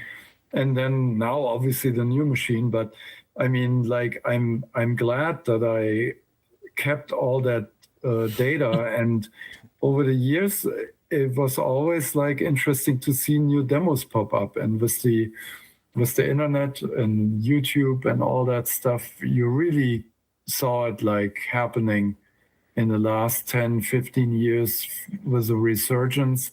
Overall, with retro styled games and just the style of it and the feeling that you get from these old gameplay things. And it's been super fun, and I hope there will be a lot more. Did people reach out to you at any point? Did people reach out to you to start contributing back to C64? Did you notice hey, suddenly people are asking me to actually come back to this hardware? Not Commodore 64 per se, even though I've done a few things over the years, like bonus material for some albums that I did where I composed music with my old tools and stuff like that. But in the last 3-4 years, I've worked on several retro games, including a game for the Sega Mega Drive, where I had to actually relearn how to use a tracker. All my old software is pretty much non-functional because it needed special hardware back in the day. But I found a good scene tracker that worked, and I made the project for this company, and that was the farming simulator. Oh, I was going to ask you what game it was. So it was that. It's not a secret. When they ported Farming Simulator to Mega Drive, and you did the music for it. Yeah, that's right. And so things like those are happening more and more, and it's super fun. And now that we have the new machine, I can't even or I can't even imagining working on a new game for the Commodore 64. Who knows? So, Bastich, what kind of marks this new era? Like, what do you think is like the release that kind of brings us to today with the new hardware and all these new games? I would say probably, for me anyway, rediscovering the new scene. The first game that I came across was a game that was made in 2009. It was called Knights and Grail. Yeah. It's a very good like Castlevania kind of vibe game. But that kind of brought me back, and that got a physical release. And that for me like kind of stands out as like maybe the next step, you know. I say let's just say 2010 to be like, you know, non-specific, like the last 15 years. That one kind of brought me back, but I actually bought a physical version of that, and I couldn't believe when I got it. It, you know, came with the disc and everything, and I was like, wow, this is like crazy. I bought this and I bought this in like 2017, so it had already been out for ages, but it seemed like it was brand new to me. But I think that's kind of the start, because there were a whole bunch of companies that were supporting the physical media, you know, like Cytronic Software. Yep. There was lots of them. There's Protovision. What other ones? It's like Binary Stone. Yeah, there was RGCD. They were very they were very popular then. They don't release anything anymore, unfortunately. No, not that I can figure out anyway. And there's a lot of other new ones, but those guys were all like just supporting it big time, right? And I think that kind of just brought everything back for me. It's been like every year there's been a crazy amount of top quality games. You know, I make like a top 10 every year from like when I started the channel from 2018, and it's really hard to choose 10 games. You know, it's insane to even think about that, right? Like that you can pick more than 10 for the Commodore of new games coming out. I can't even pick 10. It's so difficult to even pick 10. I have to make a honorable mentions list in the middle of each video just to like try and slap in a whole lot more, because it's so difficult. And like to even think about that, is that even like I would never have thought that would be possible. You can with the other, even the Mega Drive. I think you could probably pick 10 on a good year. Yeah, exactly. But on the Commodore, you can pick 10 every year. Yeah, the Mega Drive. Yeah, you would be hard pressed to pick 10 exactly, because you know, there would be some great stuff, and then there'll be like but the C64 stuff, it's like it's difficult. Yeah, I mean, for me, it was like when I saw there was a game called Sam's Journey. Oh yeah, and I was just like, it's kind of like Monster Mayhem Land, where it's just like that kind of quality, but even better. And I couldn't believe and then I kind of let it, like aftermarket games go to the wayside again. Like I was focusing on other stuff and working and whatnot. But then Mega Style did that Empire Strikes Back. Oh, yeah. That's great. Report of the 2600 one, the 2600 game to Commodore, and I just like, oh no, this scene is awesome. Like I can't believe the quality. And then recently was Pig's Quest, and I think for me the best kind of modern release was Soul Force from Sarah Jane Avery, which is a shooter. And it's just like, sorry to say, it might have knocked R-Type off its throne. It's it's just a shooter that it's so well made that you can't believe it's on the Commodore 64. Music isn't as good though. Music is all right, but like just the game itself, which is actually in the Soul Star series, the Sega CD shooter, it's like still in that universe and whatnot. So she went back and kind of revived that series for Commodore, and she does lots of good games still. She's been working on that RPG for a while, but at that point I was playing stuff mostly for emulation and whatnot, but I became curious kind of what what aftermarket solutions we had for Commodore, and that was kind of just at the point that they announced the mini Commodore from Retro Games Ltd. And I wasn't too interested in the mini because like I need the functional keyboard. But then they of course announced that we were getting the full size, which then brought me all the way back to sitting down, trying my hand at most of my favorites. So I sat with John Lindman, and I brought my full size down with me, and side-loaded Snoopy, and we played that. That was my introduction for him to the Commodore. Great introduction. Definitely not the game I would have chosen, but no, but it's the game I chose. So he had to enjoy that, and as I always do with John, when I introduce him to stuff, I don't tell him my real feelings. So he sat there and tried to be very nice about the fact that Snoopy is one of my favorite games. It is not. But for many hours he thought so, and was a very kind friend not to hurt my feelings. But we were kind of, and we had this golden age happening with the aftermarket releases, and then we also get this hardware with the full size, which the full size and the mini uses, I think it's based on Vice emulation, if I'm correct. Yeah. So it's emulated. Then quite recently, I think all of us have a unit that we have played around with, the Commodore 64 Ultimate, because as the other ones are called, Chris has it, Bastich has it, and I have it. We all have it here. Not product placement, we promise you. We have been using this for actual stuff.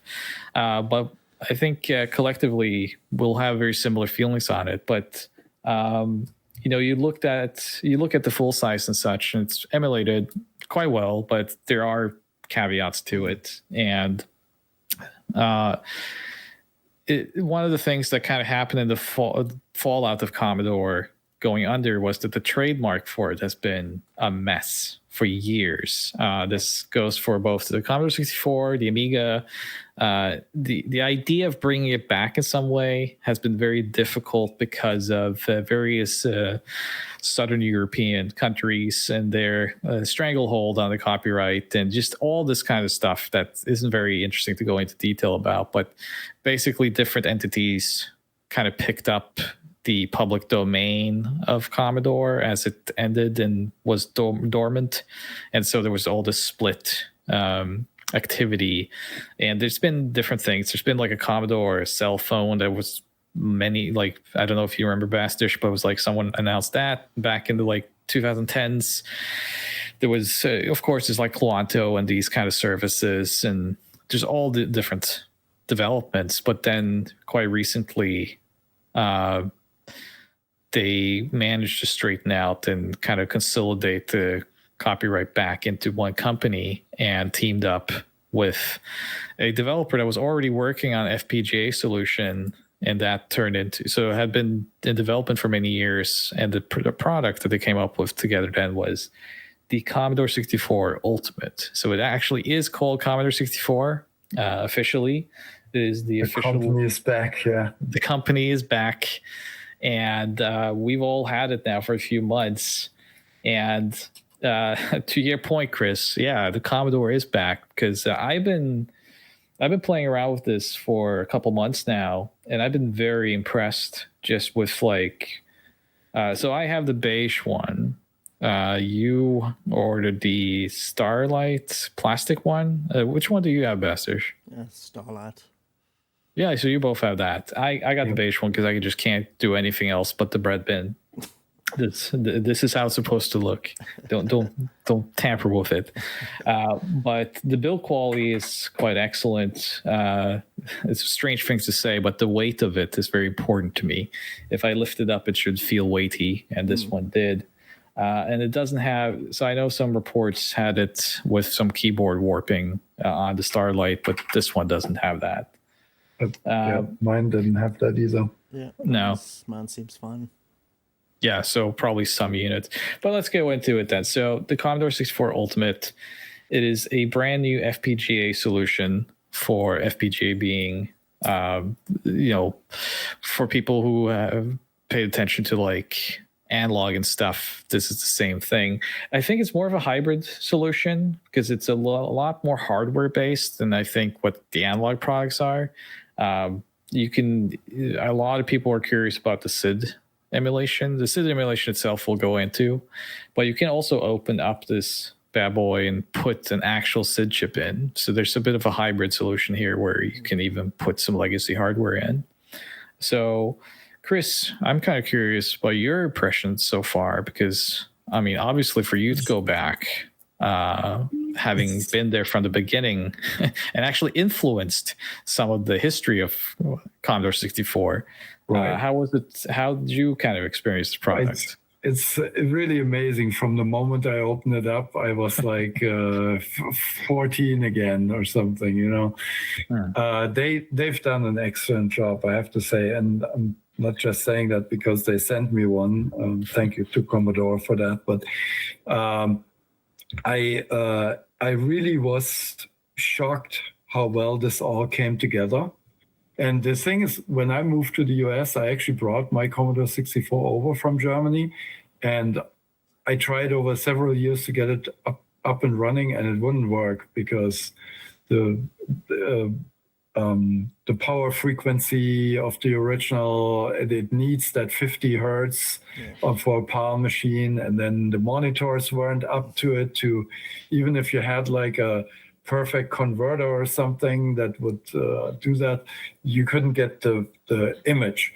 So I gave up on it and I used the emulators. You know, Vice was getting very good, so I still had that option to play around with it and do some stuff. But when this was announced, I was first a little bit skeptical. And then when I finally got it, I was like blown away because they've done pretty much everything perfectly. And I heard some stories about some newer tricks from the scene with audio that don't work as well on the SID emulation, but my old stuff all works flawless. So just put that out there. A real SID chip might still sound a little bit more rounded or something, and I will try that at some point. I haven't put a real SID chip in there yet. It's got those 2 slots inside where you can actually have stereo SID and all that, but I'm actually quite happy with the emulation as it is. And then the other things that it does so much better that you can just hook it up to any modern HDMI TV or monitor. It runs from like 100 to 240 volts worldwide. And I mean, it's got everything it needs, and it runs 99% of the software, and has some new additions like the FTP service that you can like move software easily into it, or that you can hook up USB things. But with the new firmware update, you can hook up a USB mouse, stuff like that. Yeah, so it's pretty amazing. I was amazed. I was like so excited. Like it was like Christmas times like 5,000. Like I couldn't, when I opened it, I felt like, just like Chris said, it felt like I was a kid again. Like I just opened, like every little package in there was just like big smile on my face. Like you probably could punch me in the face like 10 times and I'll continue smiling, like it didn't really matter. It was just so cool to see Commodore back, especially. And I've been using it for probably about a month and a half, maybe 2 months now. And there's still functions on here I don't have the slightest clue about because there's so many options, and I kind of like that. It's kind of like peeling back layers slowly, like just like you would on an old computer where you would discover things over time. It's not like a modern system. It is modern and it's old. But like a modern system, you plug it in, and within 5 minutes, you really know how this thing works, and you know all the options, and you're like, yeah, I know it. But this is like, it's like discovering things slowly over time. I really like that idea. The fact that I can hook up classic disk drive. I've got my disk drive and tape deck hooked up, and I use them all the time because I've got a large, obviously, real software library. And like Chris said again, like 90% of the software still works, which is just it's shocking to me. I kind of always expected them not to work, but especially the tapes. I don't know how those things are working, but they keep going. Even though it takes like a million years for the game to load, it doesn't matter. It's got nice ocean loader music, so who cares, right? And then, it's just being able to plug in my old joystick, like my Speed King, or it's called the Epix 500X. I remember that one. Anyway. Yeah, wow. Like being able to plug this thing in and using it. Just got a classic one as well there. Yeah, I actually found so I wanted the Competition Pro. Yeah, they don't make them anymore.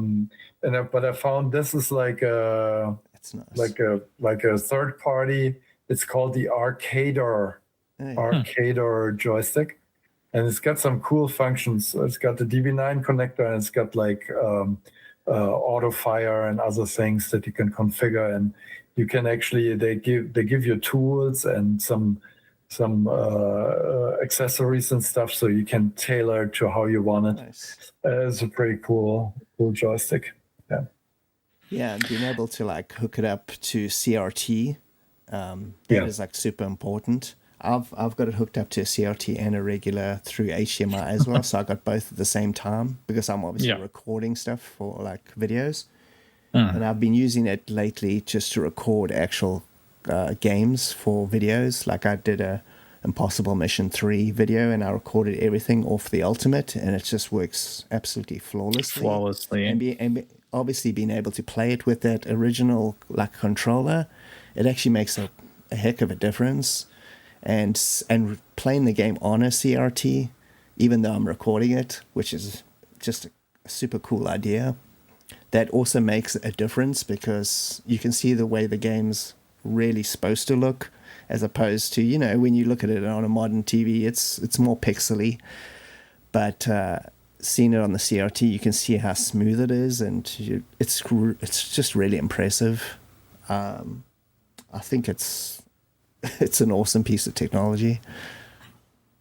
It actually brought me back to programming, which I haven't done since like the mid 90s. I mean, like the last time I programmed was really on the Amiga and the Sega Mega Drive, 68,000. But when I got the machine, I thought like, oh, let's pick up a 6502, 6510 assembler and try something, and I did. And now I have actually the wish I want to re-release my TFMX editor for the public, which I haven't done back in the day. That was always an internal tool, but it needs some enhancements. It needs like a file browser, for example, and I've started that and I'm making good progress. Nice. And so it's almost like riding a bicycle. You never really lose that.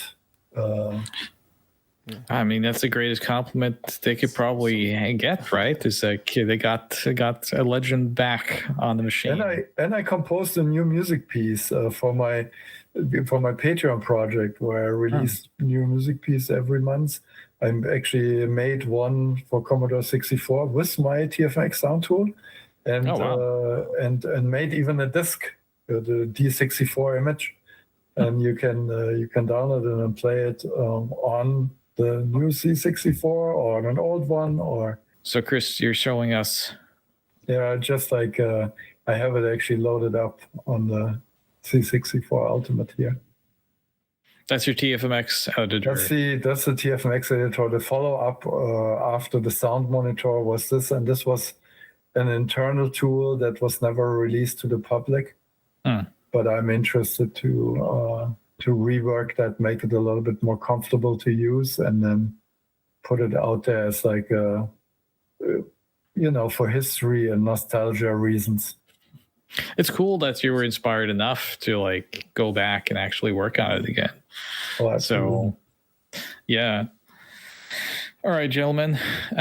We've been here for 2.5 hours talking a lot of Commodore magic. I think we all can agree that, like, there's a price point to the C64 Ultimate. I think it's like $299. So depending on your interest and your history of Commodore, like, it's either going to be a steal or it's going to be a little bit steep. So do keep that in mind. But it is a really, really, really good aftermarket solution, and probably for me, and I'm only specifically talking about me now, but I don't think I would go back to any other type of unit when playing Commodore 64 than this, just due to its accuracy, its flexibility, and just the menu is a little bit intimidating first time you load it up. They do provide a manual of size. There's a huge manual that comes with this, which is very comprehensive. Very comprehensive. It's very nicely done, I have to say. It's like the old one. I was really impressed by, but it's so much bigger than the old one, and it goes really into detail. Got me up and running. Originally, I wasn't even sure I would use that Wi-Fi function, but once I tried it out, and now I don't want to miss it. So you can go online with it for various reasons, different use cases.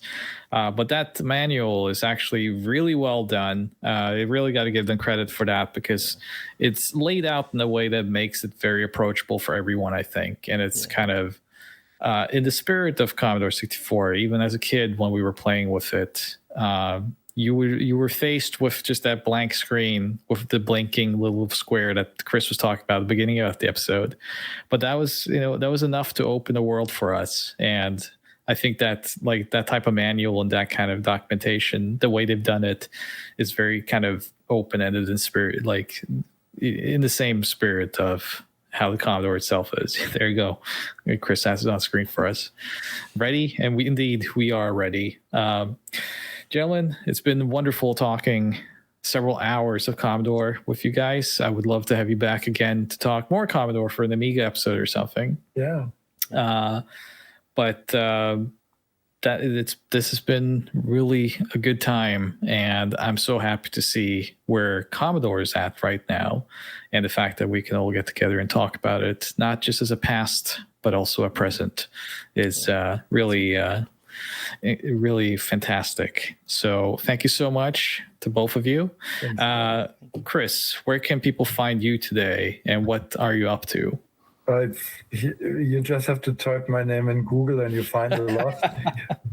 Obviously, I like to remind people of my Patreon project. That's very dear to my heart, where I create a music piece every month for small support by the fans.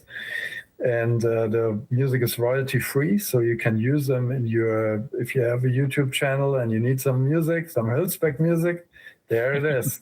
And I do a lot of game projects that I usually can't talk about, but working on a remake of Apedia. That's probably something for the Amiga episode. And we're finishing that up. And then there's my Bandcamp. There's a lot of music. I think 59 albums now. Wow. Yeah. So. And BastichB, where can people find you? Yeah, you can just find me on YouTube. Just check out BastichB 64K. You should be able to find it. Like I said, tons of C64 videos, being nostalgia ones, and obviously ones based on the new scene, which I think is important. So both of those combined. Plus, I do other systems. I'm a big Sega Saturn fan and stuff like that, so I've got other videos. But I don't think there's much crossover there, but who cares? But yeah, and I'm also on social media, X, Blue Sky, and Discord. My other channels got wiped out when my channel got hacked. So, but anyway, that's another story. And yeah, so check it out. Day. I did my best to help you getting it back, and you did. I really appreciate that. I think it helped a lot. I was happy that I could be a little part of it. I was depressed for quite a while. I remember. About 3 days of complete depression. Yeah, but then we got a hold of them. Yeah. So if people were to check out one video on your channel regarding the C64, what should they check out? What would be a good introduction to a BastichB C64 video? If you want to just check out one, I would just go for, I mean, there's a lot of documentaries, but if you just wanted pure C64 nostalgia, just check out the top 200 Commodore 64 games of all time. You're in that video, and I sure am. And I think that just sums up, at least nostalgia wise, like you can just jump straight back into it if you've been out of the scene for like years. Every single game in the 200 list gets a proper review. It's not a simple like throwaway line like, oh, High Noon was great, and then it goes to the next thing. It's not. Everything gets a full retrospective. So I think you could go check that one out, and I think you'll have a good time. Excellent. Now, before we go, I almost forgot. Chris. Yeah. Because you're our esteemed guest, we asked our fans, and I said that we would pick a good question. So we went on Patreon, the Digital Foundry Patreon, asked fans to submit some questions for you specifically. So are you up for answering a couple of fan questions? Sure. All right. So the first one from Renki. Have you seen the respect for game music grow over the years? I think it's been pretty steady. I don't know if it's been growing lately, but it's been pretty steady, and I think there's still fantastic game music done. And but I'm also like glad that this retro style and retro gaming is making a comeback. So I live in both worlds. Renki also had a follow-up question to that. In your experience, how would you compare composing for the Commodore 64 to the Amiga? Which do you look back at more fondly, and why? I think, as I said earlier, the Commodore 64 was more about like exploring and finding out new tricks and squeezing something out of it. The Amiga was like just the next level. It had more. It had that sampling that could express any kind of instrument, so you were freer and what you wanted to experiment with sound-wise in the music. So between the two, I would probably prefer to work on the Amiga, but the nostalgia factor is definitely even bigger on the Commodore 64. I really enjoyed lately working on it again, so I will do more. And Renki wanted to finish off with not a question, but he has a huge thank you for everything you've done. Turrican 2 soundtrack is something he still listens to every week while riding, driving, or just relaxing. Well, thank you. Thanks to all the fans. And then we have a question here from Chris Graney. Which is better, the C64, the CPC, or the ZX Spectrum? And why is it the ZX Spectrum? You need to go to bed. You need to go away. No, that's no question. The C64 is the top dog. Well, a lot of French people are angry at you right now because the CPC is like the French best friend. Yeah. Let's finish this out because it's been a long night, gentlemen. But Logan just wants to say, it's unrelated to the Commodore. That was before my time, but I wanted to say thanks to Mr. Huelsbeck for his work on the soundtrack for the Rogue Squadron series. Love the games and the music of a game, and the music for the game is always an important factor. Well, thank you so much. That's cool. That was a scary project for me because working in that, like living up to Star Wars music, John Williams was a little bit a nail biter, but it worked out ultimately. You did a good job. I mean, you have an iconic, the Rogue Squadron theme is kind of part of an iconic. I'm pretty proud of that, how that came together. Yeah, you should be. So maybe one day that series can come back. Yeah. All right, gentlemen, that is it. Thank you so much all for watching. Please leave your comments underneath this video. If you liked it, if you want more Commodore, whatever your heart desires, let us know. And thank you so much. Please subscribe to the Patreon. Digital Foundry Patreon, and we'll see you next time. Bye-bye. Thanks, everyone. Bye.